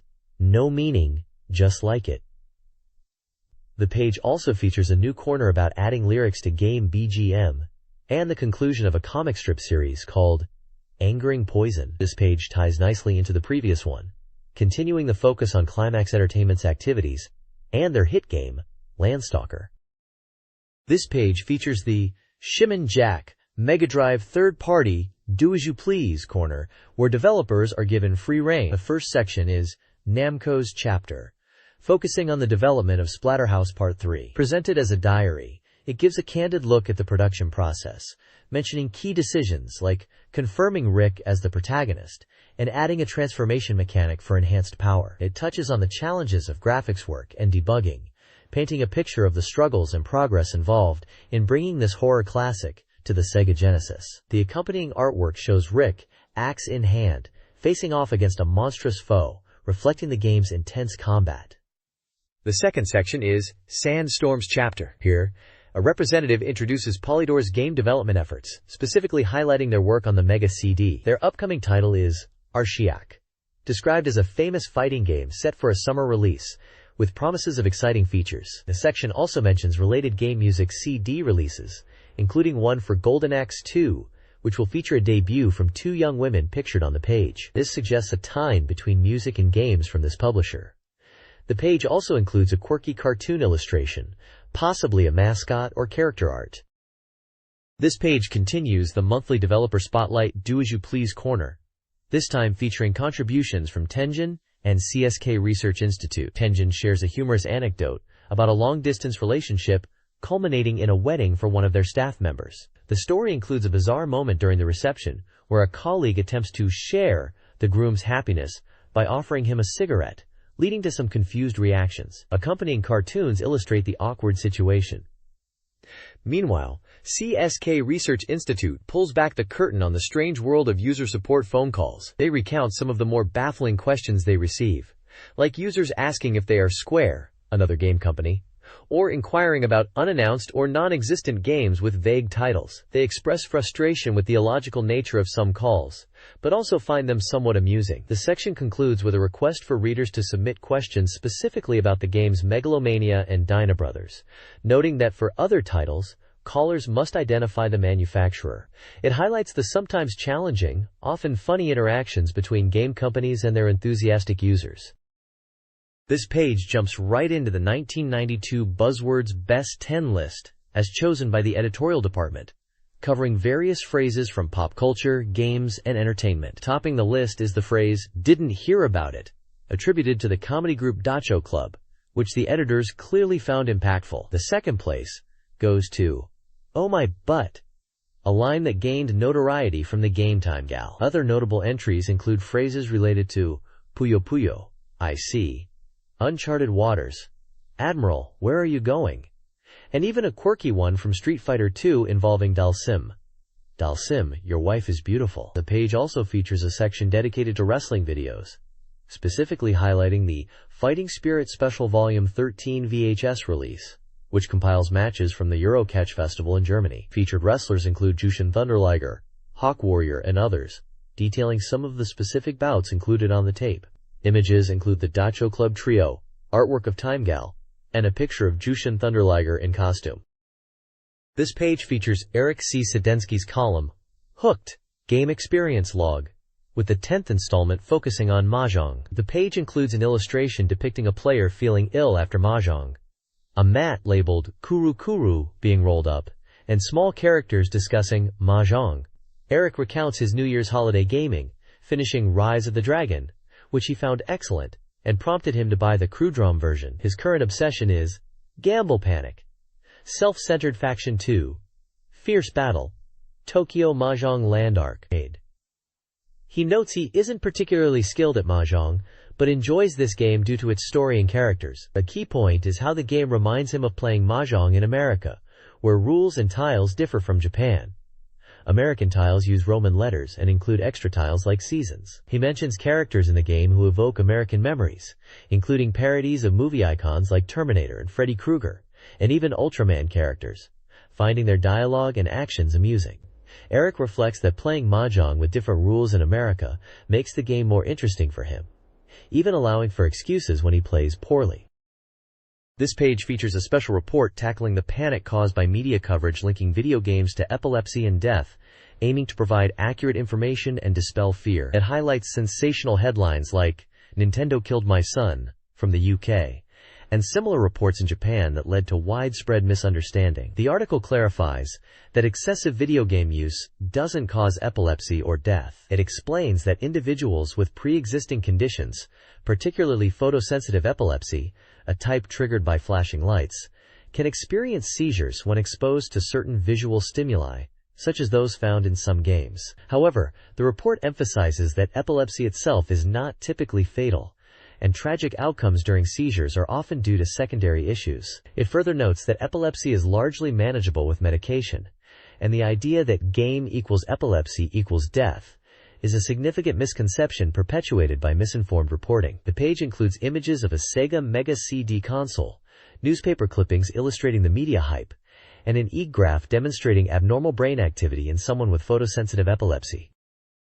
This page continues the special report on the epilepsy issue linked to video games. It emphasizes that photosensitive epilepsy triggers vary per person and include not just games but also TV, movies, disco lights, and reflections. Only 5% of epileptics are photosensitive, and playing games doesn't cause the condition, but can trigger seizures in those already susceptible. Concern is raised about children distinguishing games from reality. It's highlighted that excessive play is unhealthy regardless of health status.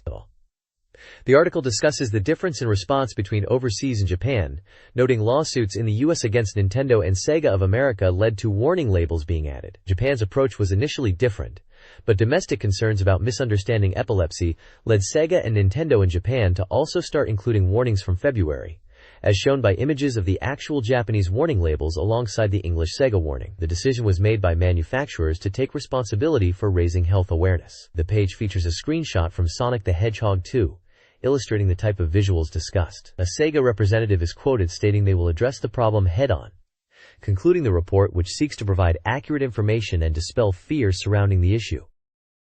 This page features the Crylab Ugimo Research Room section, led by Sugimoto Rai. The first report focuses on the Mega CD game Yumimi Mix, which she describes as being full of girls' dreams and set in her old high school, making it feel personally relevant. Sugimoto Rai shares her experience with the game, noting that based on reader postcards, she even bought a Mega Drive just to play it, finding others did the same. She recounts initially finding the game monotonous, but the story and the numerous choices quickly became engaging, leading her to play until she reached an ending. She discovered the game has varied outcomes, some of which can be surprisingly harsh. Achieving the best ending felt incredibly fulfilling, almost like her own personal achievement. She encourages anyone who only bought the game for their collection to definitely play it. Separately, she briefly touches upon her trip to Hokkaido for a snow festival, mentioning the cold but praising the grandeur of the region and her delight in eating crab. Finally, she invites readers to write in with their own game experiences,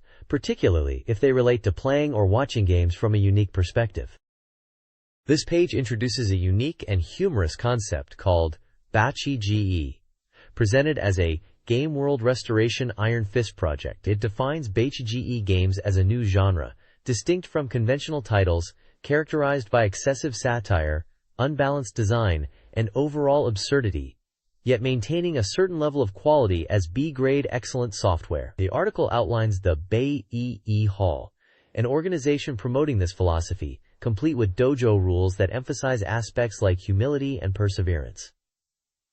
A key feature is the Bei Hall authorized ranked players section, where specific games are assigned ranks. Notable examples include the aquatic games at 5th Dan, Toe Jam, and Earl at 4th Dan, while Kid Chameleon, Lemmings, and Troubleshooter are listed at 1st Dan. Michael Jackson's Moonwalker and Two Crude Dudes are ranked as 1st Q. This ranking system highlights games that exemplify the base GE spirit. The text muses on the current gaming landscape, suggesting that HGE games, often found in the used market, offer a valuable counterpoint to mainstream titles. The article argues that appreciating these games requires a different perspective. The page is illustrated with small screenshots from the aquatic games, Toe Jam and Earl, and Rent a Hero, visually representing some of the ranked games. It concludes with a call for readers to submit their own HGE game experiences and recommendations. This questionnaire from BeepMD magazine solicits reader feedback on their gaming preferences. Readers are asked to complete a postcard survey covering demographics like age and occupation, along with hardware ownership, including systems like the Mega Drive, PC Engine, and Super Famicom. A significant portion explores future game purchases, listing a comprehensive selection of upcoming Mega Drive and Sega CD titles, spanning various genres and including both international and Japanese games. The survey also gauges interest in new hardware like the 3DO and Sega's 32-bit machine. The page concludes with a list of winners from the February issue's giveaways, detailing prize recipients and their locations. This page is a special feature celebrating the 100th issue of the magazine and commemorating the Sega Mega Drive's 5-year history. The centerpiece is a large image of the Mega Drive console itself. The article looks back at the magazine's origins as Beep, starting in 1984, which covered a wide range of games, before it transitioned in 1989 to become the dedicated Beep Mega Drive magazine we know and love. Displayed are various past issue covers, showcasing the magazine's evolution and highlighting titles and characters that define the era, including an issue featuring Sonic the Hedgehog. The text reflects on the journey, acknowledging challenges and crediting the reader's support. It emphasizes the Mega Drive's impact since its launch in October 1988 and the significance of this 5-year milestone for both the console and the publication. The feature serves as a chronicle of this exciting period in gaming history. This page continues the celebration of the Mega Drive's 5-year history, diving deeper into its origins and evolution. It marks the console's launch on October 29, 1988, and discusses how it ushered in the 16-bit era, building a solid position in the market, later enhanced by additions like the Mega CD. The article contrasts Sega's approach to software supply with Nintendo's, and touches on the focus of bringing arcade experiences home, something the Mega Drive excelled at. Before the 16-bit powerhouse, Sega had a lineage of 8-bit machines. The page briefly showcases these roots, including the SG-1000, SC-3000, which could function as a computer with a basic cartridge, the Mark II-I, and the Master System, highlighting their progression leading up to the Mega Drive. An intriguing feature at the bottom introduces Mega Doraemon 89, a superhero character created by the magazine for its first issue 4 years prior. This hero from space, affiliated with a secret organization called SEGA, Special Experienced Game Association, is depicted protecting Earth's games. Amusingly, the character designs for the Sega team members are noted to be based on real individuals from Sega's public relations department at the time. The page includes illustrations of the hero, the Sega headquarters, and the character lineup, adding a touch of the magazine's unique personality. Images also show the Mega Drive paired with the Mega CD, and a look back at the console's initial debut in a past magazine issue. This article chronicles the Sega Mega Drive's first 5 years. It details the console's powerful 68,000 CPU and its aim to bring arcade games home. Initially, Sega fostered third-party development, though this waned later. The 1991 release of the Mega CD is discussed as a multimedia platform exceeding the PC Engine CD-ROM². The piece includes comments from Japanese figures and advertisements for Sega's hardware, such as the Game Gear. A timeline outlines key events from 1988-1989, including the Mega Drive's announcement, launch, and early game releases like Space Harrier 2. The article concludes with an update to the magazine's superhero team, the Mega Doraemon, featuring new designs based on Sega staff, including Blaze from Streets of Rage, connecting the magazine's creative content to Sega employees.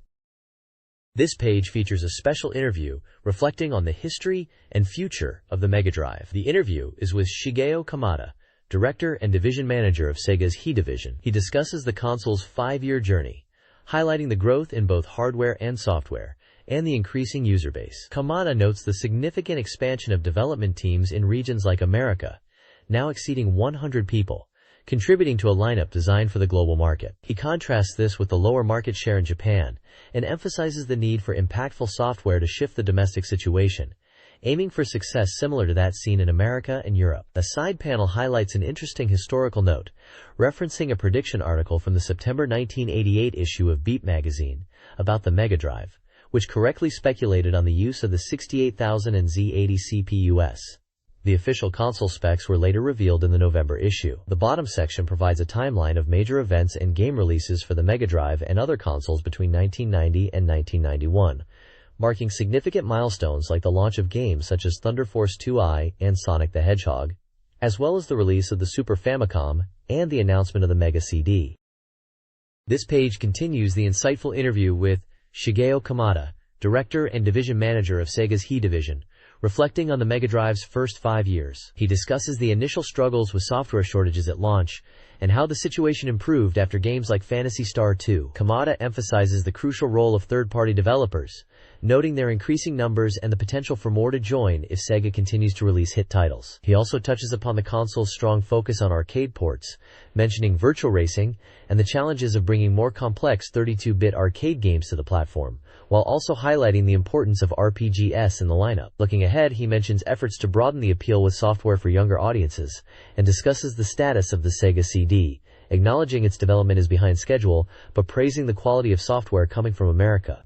He also hints at future hardware, including plans for a 32-bit machine and a major title specifically for the Japanese market. A separate section highlights the Mega Drive's peripherals, referencing an earlier article from 1989. It showcases various add-ons like the Sega CD, a modem, a keyboard, and even an unreleased 2-inch FDD unit, reflecting on the console's expansion capabilities. The bottom of the page features humorous illustrations depicting the Mega Drive's journey, with caricatures of characters and hardware like the Terra Drive and Sega CD, summing up the console's evolution and challenges, such as the delay of key software titles. This page provides a comprehensive summary and data analysis of the Sega Mega Drive's journey over 5 years. It reflects on the console's steady growth, the crucial role of third-party software which now accounts for 7,080% of releases, and the contrasting market situations both domestically in Japan, where the Super Famicom created a significant gap in sales, and overseas, where the Genesis was in a fierce battle. The page also highlights upcoming initiatives, like support for the 6-button controller, and new chip technologies to improve performance. Data graphs illustrate the trend in software releases over time, the increasing proportion of games developed by third parties, and the cumulative hardware sales figures. A timeline from 1992 to 1993 details significant events, including the announcement of the Super Famicom Credrom details, the release of key titles like Shining Force and Sonic the Hedgehog 2, hardware developments like the Wonder Mega, and business events such as the establishment of ESA Victor, and a notable patent dispute with the American inventor Ralph H. Baer, referred to here as Mysterious Scientist Drive, depicted in one of the illustrations. Another illustration shows a character transforming using the new 6-button pad, signifying the increasing complexity of commands. The page concludes by emphasizing that 1993 is a crucial year for the Mega Drive, with multimedia and the dedication of its users being key to its future success. This page is part of the Mega CD Press section, showcasing exciting new titles for the platform. The primary focus here is on the groundbreaking 3D shooter, Sylphid. The article highlights that development is progressing, despite previous delays, and offers a wealth of screenshots to showcase the game's visuals. Sylphid is described as a 3D shooting game that utilizes CG, specifically mentioning fractals and polygons, to create stunning and immersive environments. The game aims to provide a sense of forward momentum, building on the feel of vertical scrolling shooters while incorporating the depth of 3D. Screenshots reveal diverse stages, including an impressive launch sequence, tense battles navigating through colossal battleships, flying over detailed mountainous terrain, and assaulting the interior of an enemy fortress. The game's development is noted as being around 58% complete and confirmed as a single-player experience. The page also includes a list previewing other upcoming Mega CD titles covered elsewhere in this section of the magazine. This page delves into the technical achievements of Sylphid on the Mega CD, specifically highlighting its impressive launch sequence and groundbreaking graphics. The article expresses the excitement surrounding a game's launch and presents a detailed look at Sylphid's take on this critical moment, previously shown at events. The page explains how Sylphid utilizes unique CG technology for its background visuals, employing techniques such as fractal and crater generation programs for naturalistic terrain modeling, resulting in highly detailed and varied environments. This is further enhanced by background video technology, which reads compressed data from the CD to display smooth animation, typically running at 7.5 frames per second, but capable of reaching up to 15 frames per second, as demonstrated by the provided screenshots of the ship launching and moving through a base. Furthermore, the article touches upon the real-time rendering of polygons for in-game characters or objects. It notes that while the main visuals are pre-rendered CG video, dynamic elements are drawn using polygons in real time, facilitated by a special program enabling high-speed rendering previously considered difficult or impossible. This page showcases Sylphid's cutting-edge CG backgrounds, video animation, and real-time polygon rendering. This page continues the technical deep dive into Sylphid on the Mega CD, focusing on the groundbreaking methods used to achieve its impressive visuals and performance. It reveals the ingenuity behind preventing flickering and visual breakup by dynamically adjusting sprite sizes in real time, a crucial technique for smooth polygon rendering on the system. The article highlights a key innovation. The game fully utilizes all 3 CPUs of the Mega CD system in parallel. A special program orchestrates these CPUs for high-speed computation, resulting in a significant 1.3 times increase in processing speed compared to conventional methods. Furthermore, the developers implemented highly optimized programs dedicated to maximizing performance for demanding tasks like video playback and calculations. These programs push the execution speed for such processes to over 99% of their theoretical limit, achieved by revisiting and refining standard shooting game algorithms for remarkable speedup. The accompanying screenshots showcase the game's polygonal models during the detailed launch sequence and early flight, illustrating the technical achievements discussed. This page delves further into the development of Sylphid on the Sega CD, confirming the game will feature a total of 11 stages. The environments are incredibly varied, ranging from stages set around massive battleships and planets to fortresses, satellite orbits, deep space, asteroids, and even vacuum environments. The article boasts that there are so many types, you might have trouble deciding which one to play. Technically, the game runs at a smooth 60 frames per second, with the background video playback at 15 frames per second. It's highlighted that the background polygon count can exceed 500,000 per screen, emphasizing the sheer visual detail. The page features sections dedicated to specific stage types. One section focuses on confronting giant battleships in space, which are described as hundreds of times larger than your ship. It previews intense combat scenarios, wondering if the multiple battleships will attack simultaneously, and whether players can avoid their powerful barrages while also dealing with numerous enemy fighters. Another section explores terrain-based stages, showcasing breathtaking landscapes rendered with fractals, including mountains, plains, and water. The text praises the beauty of the mountain textures and the realistic shading, noting that over 500,000 polygons are used per screen here as well. The article stresses the non-stop action, implying there's no time to simply admire the scenery. The preview conveys a strong sense of anticipation for the game's graphical spectacle and intense gameplay variety.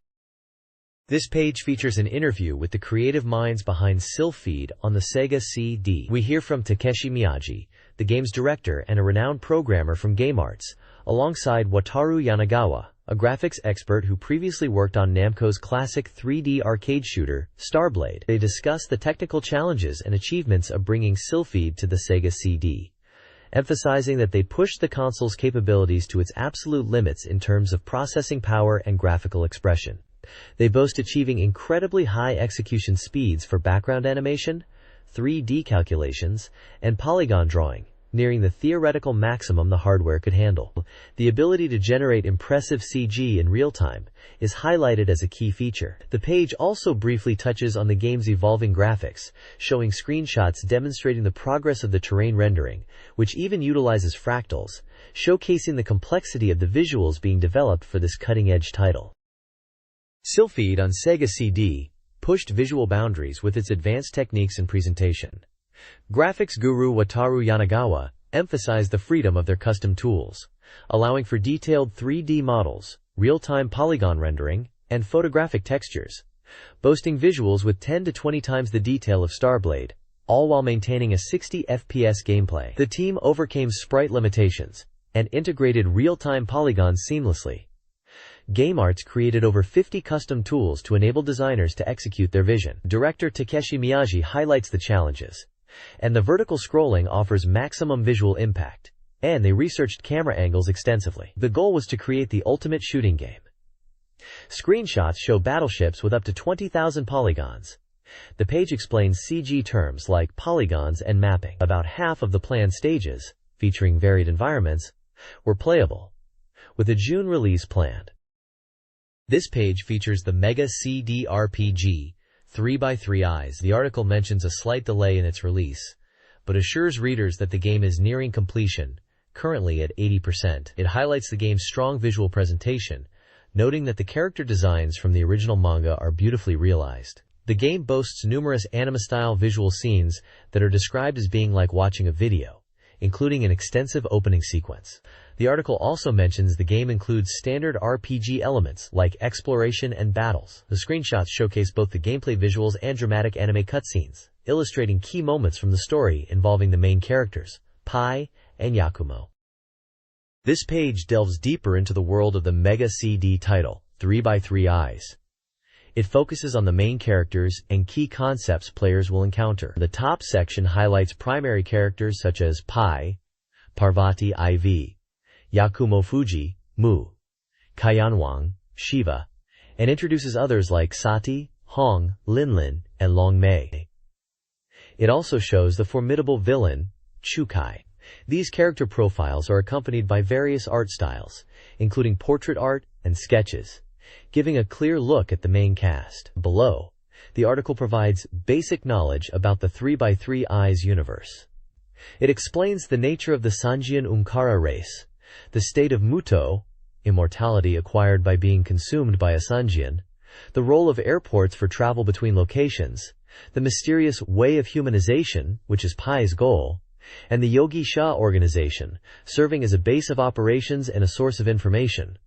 Finally, the page introduces the multi-quest system, stating it's a core gameplay feature designed to utilize the individuality of the many characters. This system allows for multiple branching scenarios beyond the main story, offering opportunities for character leveling, item discovery, and uncovering character backstories. It implies a non-linear structure that promises extended replayability and a deeper connection to the game's world. 3x3 Eyes on the Mega CD offers an orthodox RPG experience with easy-to-grasp controls. Players navigate towns and explore using standard commands for interaction and management. Talking to party members might yield surprises. Combat utilizes a side-view battle system with animated attacks. Players choose actions to engage enemies. The game features an extensive magic system, divided into general and special arts. General arts include elemental attacks, support spells, and healings. Special arts are unique to each character. Yakumo uses beast magic, Pain summons demons, Gubuta practices sorcery, Harn employs esoteric arts, and others utilize martial arts. These diverse abilities, linked to character backstories, provide a rich and varied gameplay experience within a familiar RPG framework. This page dives into the strategic depth of Dark Wizard on the Mega CD, specifically analyzing the initial combat power of the Holy King's army. It explains how players build their forces through recruiting units with gold, or summoning them using magic points. We see that units gain experience and level up, becoming stronger over time. The units are categorized into humanoids and monsters. The humanoid section showcases basic types like humans, elves, dwarves, and hobbits, each with brief descriptions hinting at their roles. Humans are versatile, elves lean towards magic, dwarves are durable, and hobbits can serve as priests. The monster section displays a wide array of fantasy creatures that can be summoned. Their availability depends on the player's chosen holy king and the unit's alignment, such as lawful, neutral, evil, or undead. Examples shown include dragons, unicorns, hydras, manticores, ghosts, and hellhounds, indicating the diverse types of forces available. The game is a simulation RPG, set for a May release, and is noted as being 90% complete, featuring a single-player experience. This section serves as a valuable guide for players preparing to lead their armies in this large-scale strategy game. This page continues the deep dive into Dark Wizard on the Mega CD, starting with a look at the diverse attack patterns units can employ beyond just basic attacks. Monsters can use special element-based attacks like the Siren's Cold, seen in the screenshot, while humanoid units are versatile with sword, magic, or ranged attacks. The game fully animates these varied attack types in the real battle mode, adding to the visual spectacle. The main feature here is a joint interview with scenario writer Kenji Terada. He reveals that while the game initially planned for 12 playable Holy Kings, this was refined down to 4, which he feels ultimately created a richer and more focused narrative. Terada discusses his approach, emphasizing horizontal connections and hidden story elements over simple linear event progression, encouraging players to look for these deeper aspects of the world. He mentions a personal fondness for the character Imelda in this context. The page also features striking character illustrations. We see portraits of Wenriku, Imelda, Amon, and Shion, along with a central image likely depicting the 4 main protagonists. Shion's section is highlighted, noting that interactions with his followers are a significant part of his story chapter. This page introduces the Mega CD adventure game, simply titled Switch, set for an April release. This title isn't widely known internationally, keeping its original Japanese name. The game's core appeal lies in its bizarre comedy and abundant gags, heavily influenced by director Shoku Hajime. The premise is wonderfully strange.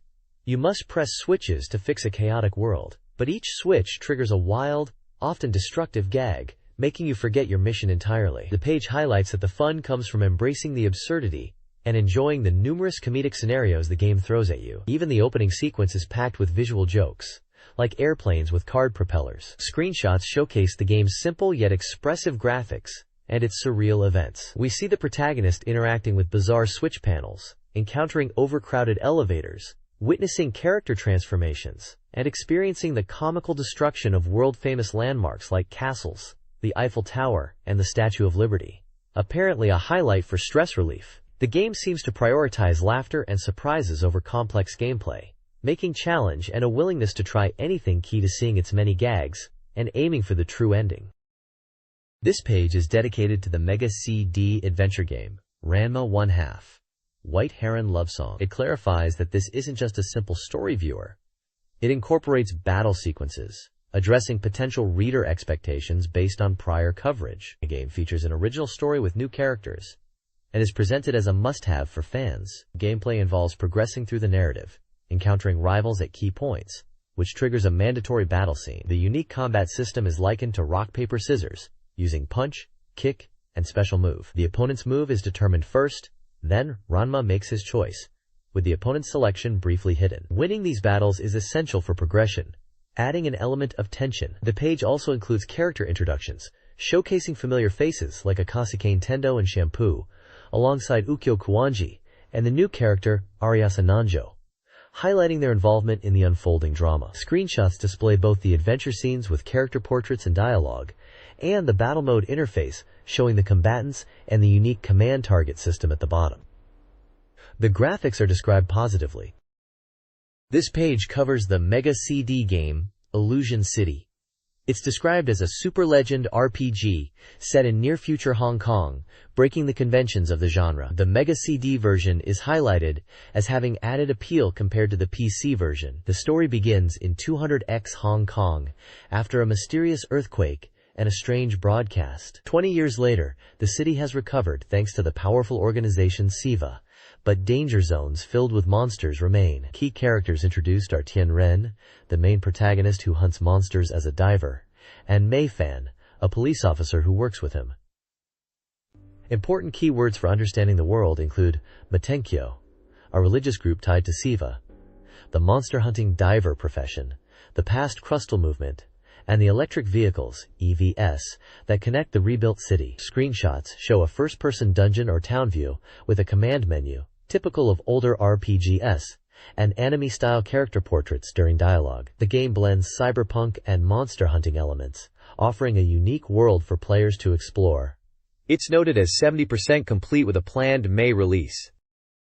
This page expands on the world of Illusion City, detailing the story structure which presents the drama from both the player's side and the antagonist's side. On the player's side, focusing on Tien Ren and Mei Fan, the story kicks off with Mei Fan visiting Tien Ren, but something feels off.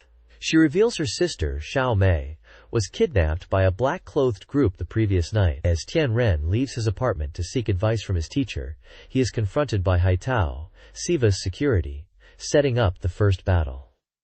From the Matenkyo enemy side, the powerful Demon King appears early in the narrative. His goal seems tied to creating the ideal city, and the kidnapped Xiao Mei is apparently necessary for this plan. The page hints at complex relationships among the Demon King's subordinates, the 8 generals of Matenkyo. Various locations are previewed through screenshots, including the dangerous downtown area near Siva territory, Tien Ren's apartment, the teacher's house, a weapon shop, and the Peach Garden Tavern where information can be gathered. Travel between areas is done via electric vehicles, EVs. The narrative progresses after the encounter with Haitao by visiting the teacher, who despite initial appearances as a lecherous old man, holds vital information about the current events.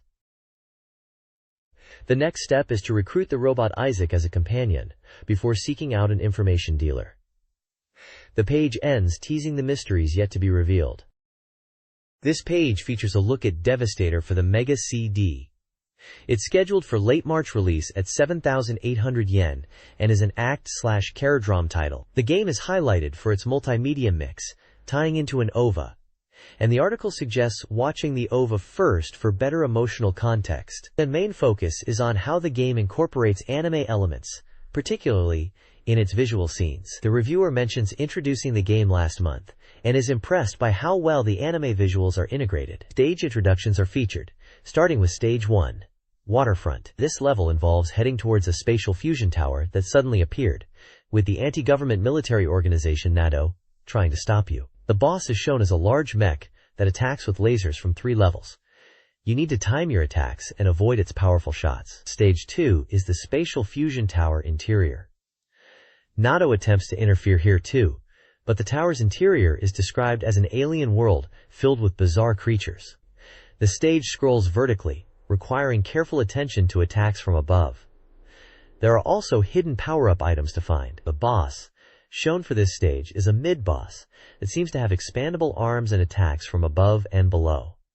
The reviewer notes that powering up should make it manageable. This page continues the look at Devastator for the Mega CD, focusing on character introductions and later stages. We meet the main characters. Ryu Yatabe, the protagonist pilot of the D1 Devastator, Nami Hoshino, his augmented human partner, and Kaoru Shindao, a friend connected to the research institute. The iconic mech, Vector vs. the game's title in Japan but known as Devastator internationally, is also featured prominently. The article then moves on to Stage 3, titled High-Speed Space Rush. After the events of Stage 2, Ryu and Nami must quickly jump into high-speed space to rescue a damaged bus. This stage is described as a horizontal scrolling shooting level, and a boss screenshot shows a large, agile mech that requires careful dodging of its laser attacks. Following that is Stage 4, Inside the Battleship.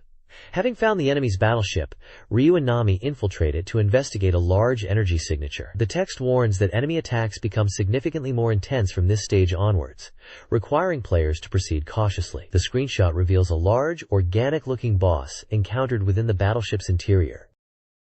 This page dives into the action-packed world of Annette Returns for the Mega CD, developed by Wolf Team. Scheduled for release on March 26th, this beat-em-up is confirmed to be 100% complete and is a single-player experience. The page features a striking illustration of the two main characters, hinting at their relationship with the poignant text, "Even though you are more important to me than myself, I don't understand." Moving on to gameplay, the article introduces the very first stage, Palm L'Envrant Castle, culminating in a battle against the boss, Barbarian. Screenshots showcase the castle environment and the boss encounter.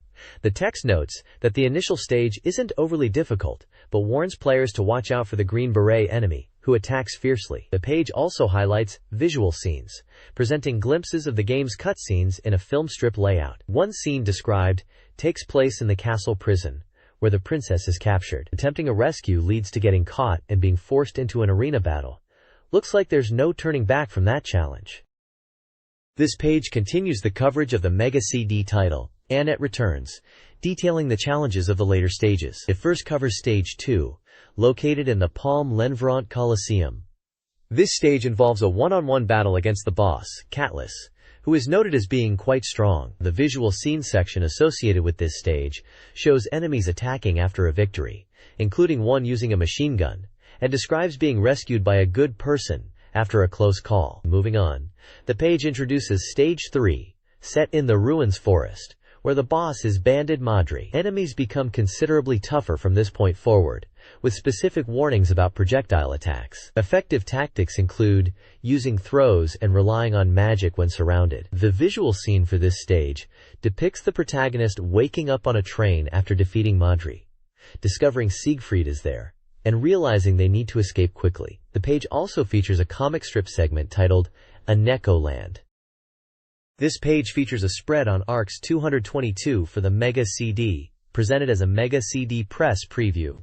It highlights this title as the real ARCS, distinct from the Odyssey series, and a complete port of the hit PC games I, 2, and 2i onto a single CD. The preview praises the updated visuals and suggests players should look forward to it without reservation.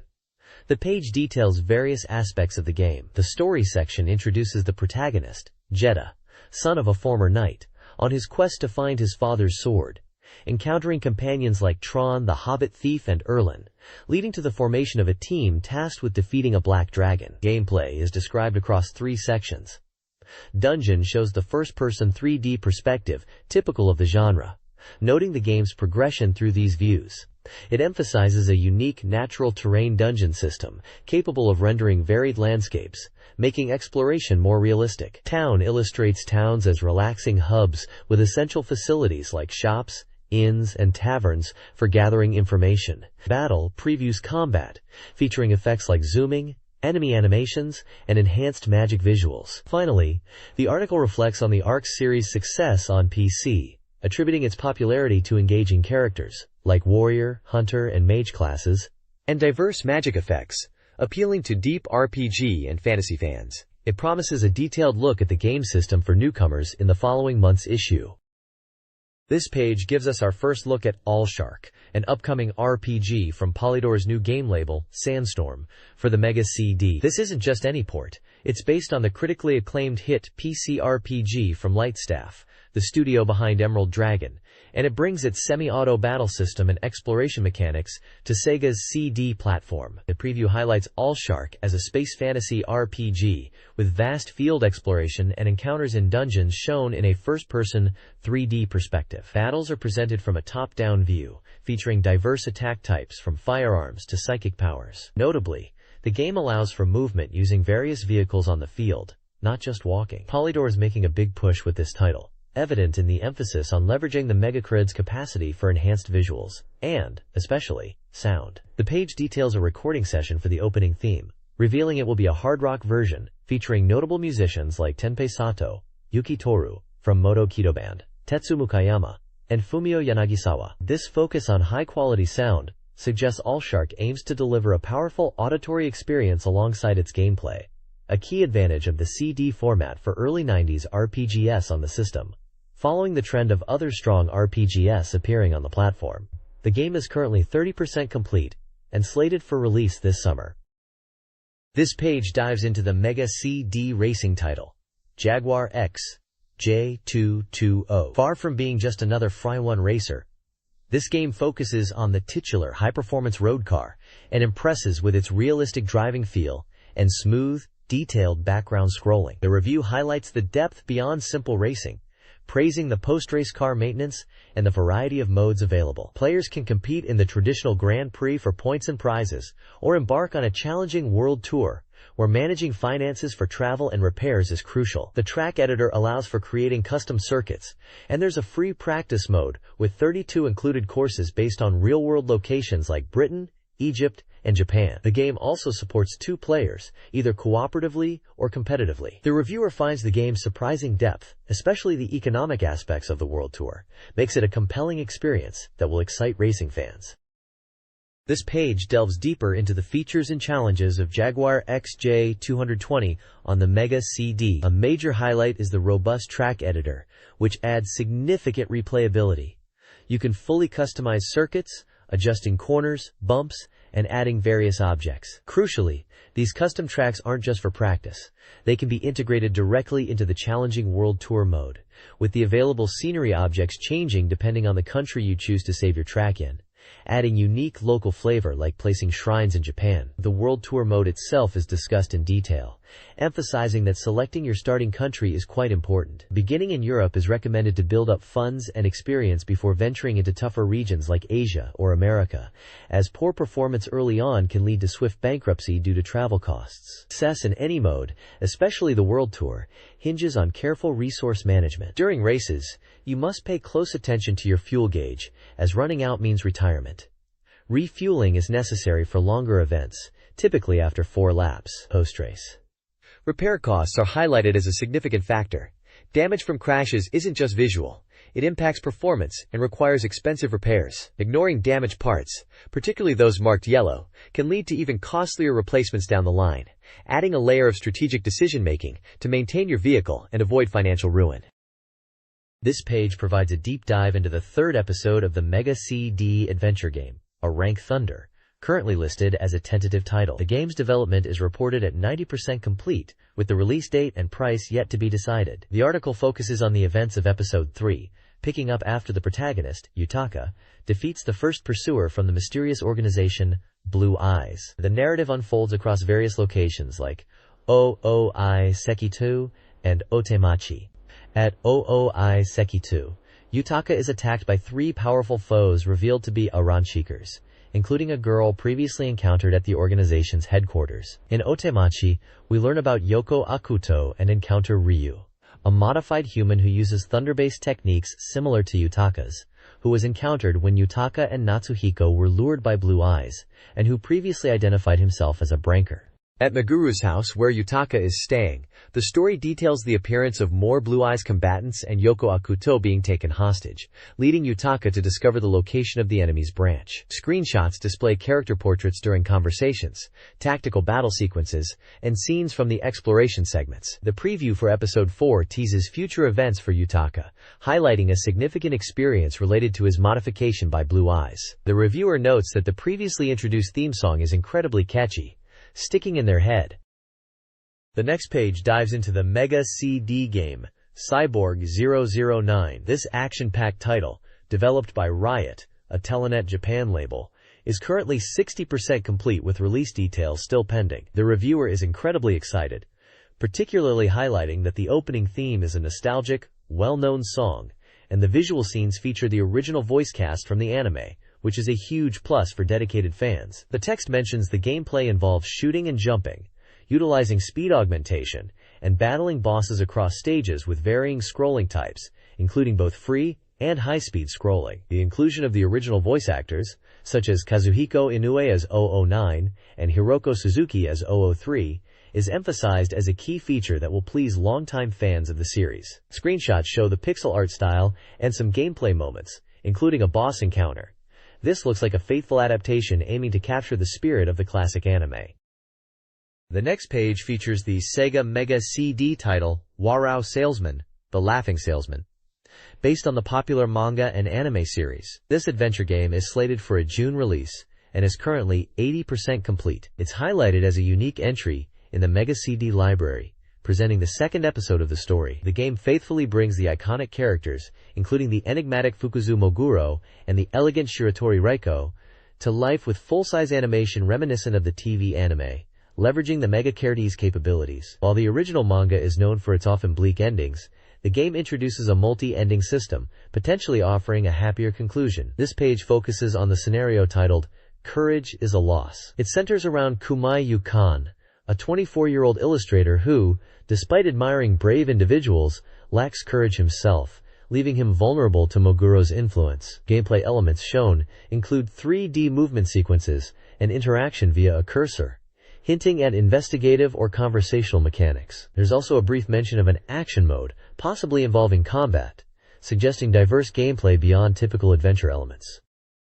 This page features the Sega Mega CD action game, Wolfchild. It's a horizontal scrolling action title where the protagonist, Soul, is transformed into a powerful beast, the Wolfchild, to avenge his family and battle the evil organization Chimera. The page highlights the transformation ability as key to gameplay, noting that the difference in attack power between human and transformed states is significant. Screenshots showcase various stages, including the Wolf Ship, Outer Jungle, Inner Sanctum, Dense Jungle, and Ancient Temple, giving players a visual taste of the diverse environments and enemies they will encounter, such as bosses like the Chameleon Man. The game is described as challenging, reaching up to Stage 9, requiring focus and mastery of the terrain and Soul's abilities to progress, but ultimately, a satisfying experience. It also includes advice on navigating stages, utilizing items like smart bombs, and dealing with specific enemy types and traps. This page delves into the Mega CD version of Koei's highly acclaimed strategy game, Romance of the Three Kingdoms 2i. While the core gameplay remains faithful to the cartridge release, this CD version significantly enhances the experience with 3 major bonuses that fans will appreciate. First, a comprehensive general file is included, allowing players to easily search for and view detailed information and stats for all the historical figures in the game. Second, the page highlights that the separately sold orchestral version of the game's music can now be enjoyed directly within the game itself. The third, and perhaps most significant bonus, is the inclusion of a brand new scenario centered around the Yellow Turban Rebellion, complete with lavish anime visuals to bring the historical events to life. Playing this early scenario is presented as an exciting way to kick off the tumultuous Three Kingdoms era. The page also features some general Mega CD news, noting that while Panorama Cotton is coming to cartridge, an arcade port of Cotton is also in development for the Mega CD, aiming for a potential year-end release. It briefly touches upon other CD game news, including title changes for Real Fighters and the postponement of Terraforming, as well as mentions of the unique shooter KO Flying Squadron and new Sims titles like Polygon Golf and the action game Ryohei. This page covers an exciting event where a Puyo Puyo master visited the Compile editorial department and demonstrated their incredible skill. The highlight was the execution of a massive 10 chain, leaving the editorial staff thoroughly impressed, while some were left in defeat. A visual guide using game screenshots breaks down the setup required to achieve such a powerful chain. A developer from Compile emphasizes the huge points awarded for a 10 chain, calling the feeling of achieving one refreshing. The page also announces the results of the second Puyo Puyo Master Contest, noting the deadline for the next contest has been extended to March 20th due to increased participation. It lists the top-ranked players and their high scores, as well as a list of Puyo Puyo player ranks. A small comic strip, featuring characters like Arlay and Carbuncle, adds a touch of humor. This page dives into the world of PC gaming, specifically highlighting some lighter, more relaxed titles available on IBM PC machines, which were becoming more prevalent. The main feature covers The Island of Dr. Brain, presented as an overseas educational puzzle game. It's the second entry in the Sierra Discovery series, where players solve various puzzles integrated into an adventure on Dr. Brain's island. The content mentions puzzles covering subjects like math, science, and social studies, with examples shown including a maze, classifying microorganisms, and a Tower of Hanoa-style puzzle. The article suggests the game's quirky sense makes it enjoyable. Below this, there's a preview of Lemmings 2, the highly anticipated sequel to the classic action puzzle game. It discusses the game's multi-platform release, including the Sega Mega Drive / Genesis and Game Gear, and teases new abilities like skiing and flying with balloons, shown in accompanying screenshots. The reviewer seems excited about the expanded gameplay and incoming release. Thunderbirds Are Go Go celebrates its first anniversary with a reader help column. A reader inquiry about Space Megaforce reveals a cut voice sample due to technical limitations. The column then guides a player through the challenging Lemmings Level 29, offering a step-by-step strategy with screenshots. The Genesis version is briefly reviewed. Another question addresses Shining Force Gaiden, where a player missed Domingo and Amigo. The developers provided battle numbers for recruitment. A review highlights the smaller party size and lack of tactical maps as drawbacks. The column concludes by encouraging reader submissions. This page features the BeepMD Trick League Volume 36, showcasing reader-submitted tips for different games. First up is a trick for Mazin Saga, Mutant Fighter. By going into the options menu, setting sound to 18 and scene to 72, then backing out and starting the game immediately, players can force the game into a mode where they only play as the giant Mazinger's robot, as seen in the screenshot of a versus battle. Next, for Capcom Quiz Tonosama no Yabu, there's a complex code using the second controller from the title screen. Right, A down, right, A down, left, B. Executing this sequence correctly triggers a sound effect and unlocks a mode, allowing players to freely view the game's various event scenes. The screenshot highlights the title screen and the button input diagram. Finally, for the visual novel Aya, a special appreciation mode is unlocked after clearing the game. After the ending sequence concludes, if you wait without pressing anything, the screen will change. Once the screen clears and the music stops, pressing the start button within 5 to 6 seconds grants access to a mode where you can select and view graphics and listen to music from different scenes of the game. Screenshots show the game's ending art and the menu for this mode. This BeepMD Trick League Volume 36 features reader-submitted game tips. In Black Hole Assault, entering BigNet and pressing start on the 2P pad during gameplay causes enemy cams to explode for an instant win. A Twinkletail trick involves holding the 2P pad's shot button to make enemies vanish, although items also disappear, and releasing the button before a boss is crucial. For Teenage Mutant Ninja Turtles, The Return of Shredder, 2 button codes unlock a stage select mode. First, at the Konami logo, press CBAAAB circa. Then, on the title screen, press ABBCCCBA. Finally, the page describes awards for the best tricks, including gift certificates and game software, and explains how to submit tricks. This page features a focus on the Sega Game Gear and the release of Puyo Puyo on the portable console. The top section provides specifications for the Game Gear and notes the system is seeing recent market activity in April 1993, mentioning stable sales and hoping for international titles. The main highlight is Puyo Puyo, listed for release on March 19th with 2-player battle capabilities. The text expresses excitement that the popular puzzle game, previously known for its addictive nature, is now available on the go. It confirms the Game Gear version largely replicates the game system of the Mega Drive release. A significant addition is the Nazo Nazo Puyo Puyo mode, described as a more puzzle-oriented experience. A screenshot shows the classic Puyo Puyo gameplay, and the character Carbuncle makes an appearance with a brief message. The bottom section showcases several challenges from this Nazo Nazo mode, labeled Quest 1 through Quest 13, suggesting a progression in difficulty from still easy to a little difficult and requiring brute force. These are presented as specific puzzle setups to be solved. The page encourages readers to aim for conquering all quests in this Nazo Nazo hell. Other Game Gear titles like Mickey Mouse's Magical Crystal and Baseball and Doraemon games are listed in the header.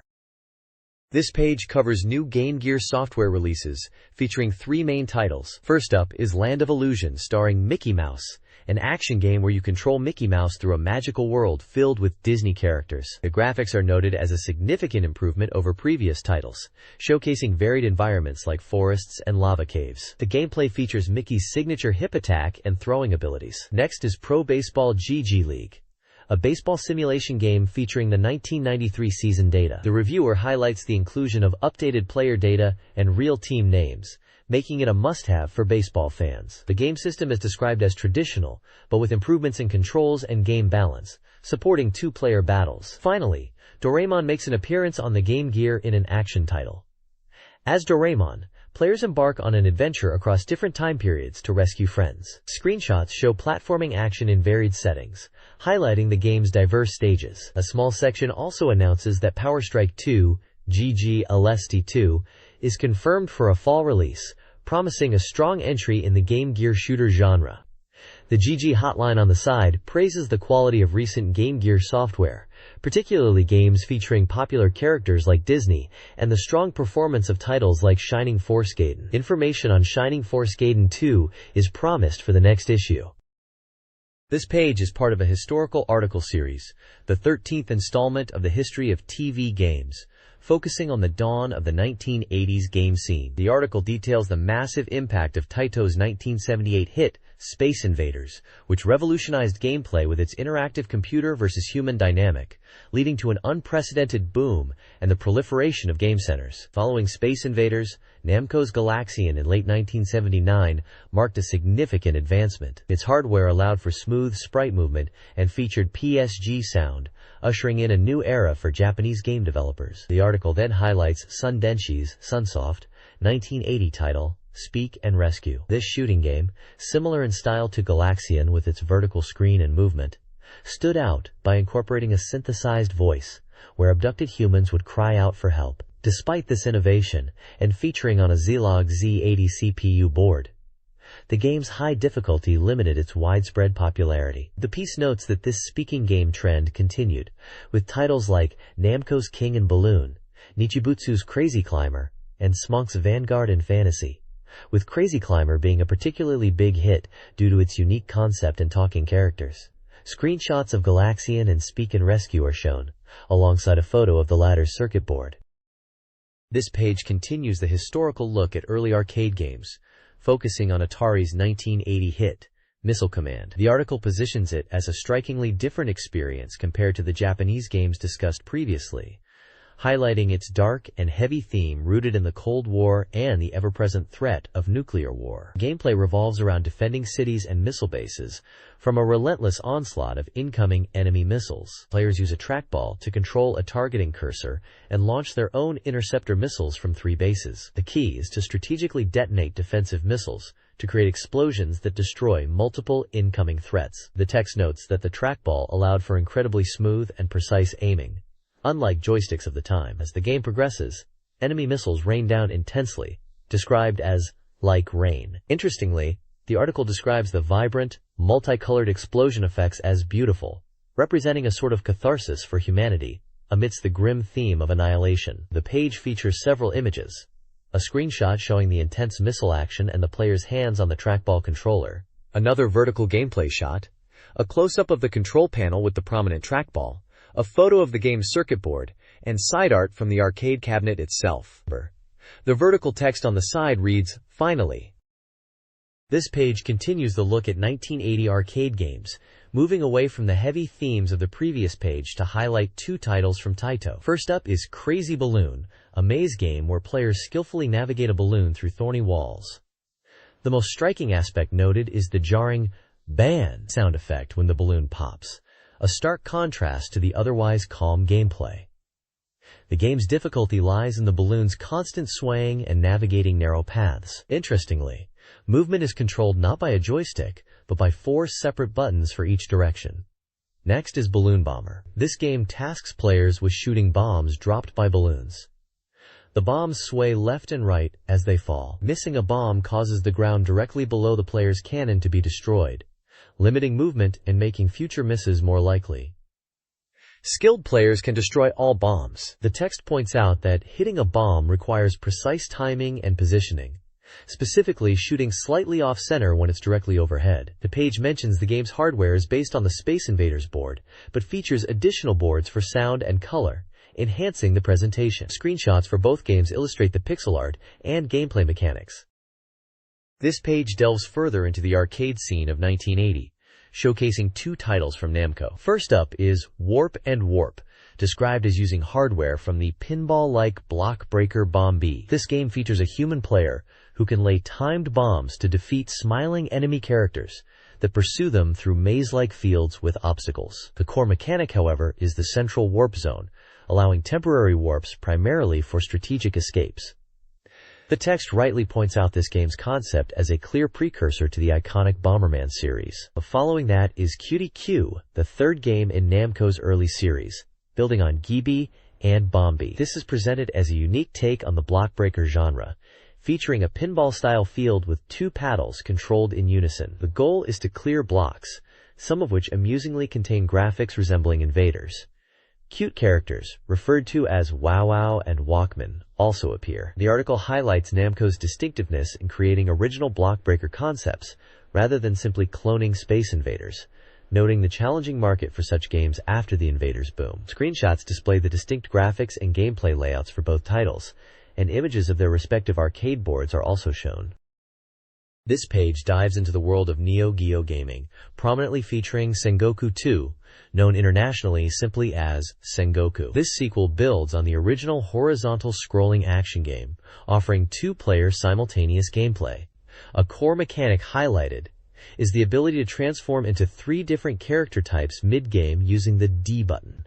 This transformation is strategic, lasting for a limited time, and is key to overcoming various challenges. The review touches on item collection, special ninja abilities unlocked by items, and different gameplay segments, including stages fought while riding horses. The action is described as condensed, making effective use of the transformation system crucial. The page also includes a brief look at Magician Lord, a launch title for the Neo Dreamcast. This game is noted for setting a precedent for the system's high difficulty, with even early, seemingly weak enemies like frogs and catgirls proving challenging for many players. Alpha Denshi was the developer behind this title.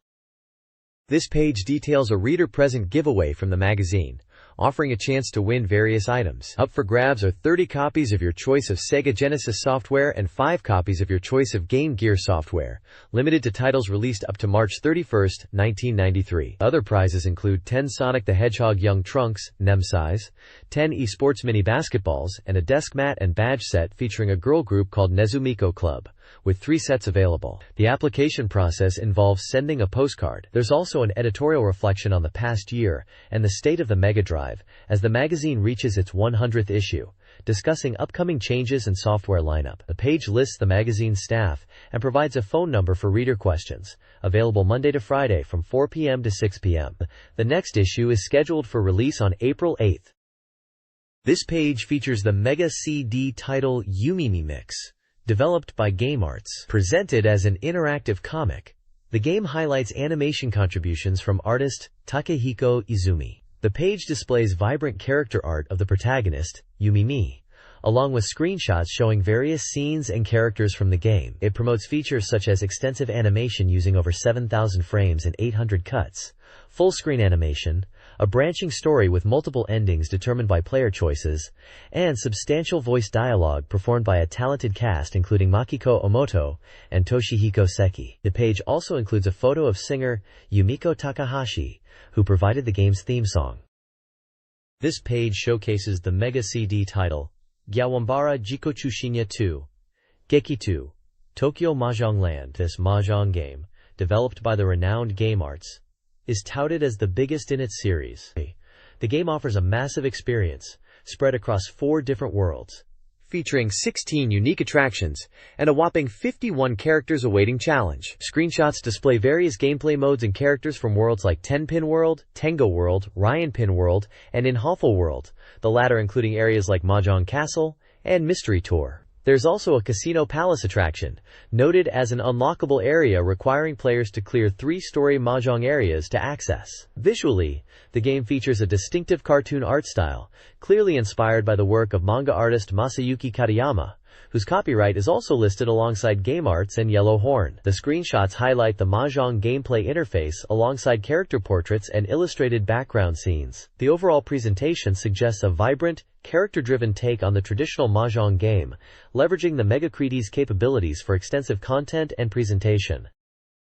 This page features the popular falling block puzzle game, Puyo Puyo, making its debut on the Game Gear. Scheduled for release on March 19, 1993, for 3,500 yen, the game is highlighted as the same addictive experience previously enjoyed in arcades and on the Mega Drive. The feature showcases the main character, Arlie Naja, alongside various Puyo Puyo blobs, emphasizing the game's colorful and charming presentation. Screenshots provide a look at the Game Gear gameplay, including a versus match. A key selling point for this portable version is the inclusion of a new mode called Nazo Nazo Puyo, unique to the Game Gear release, adding to the standard single-player, versus, and endless modes.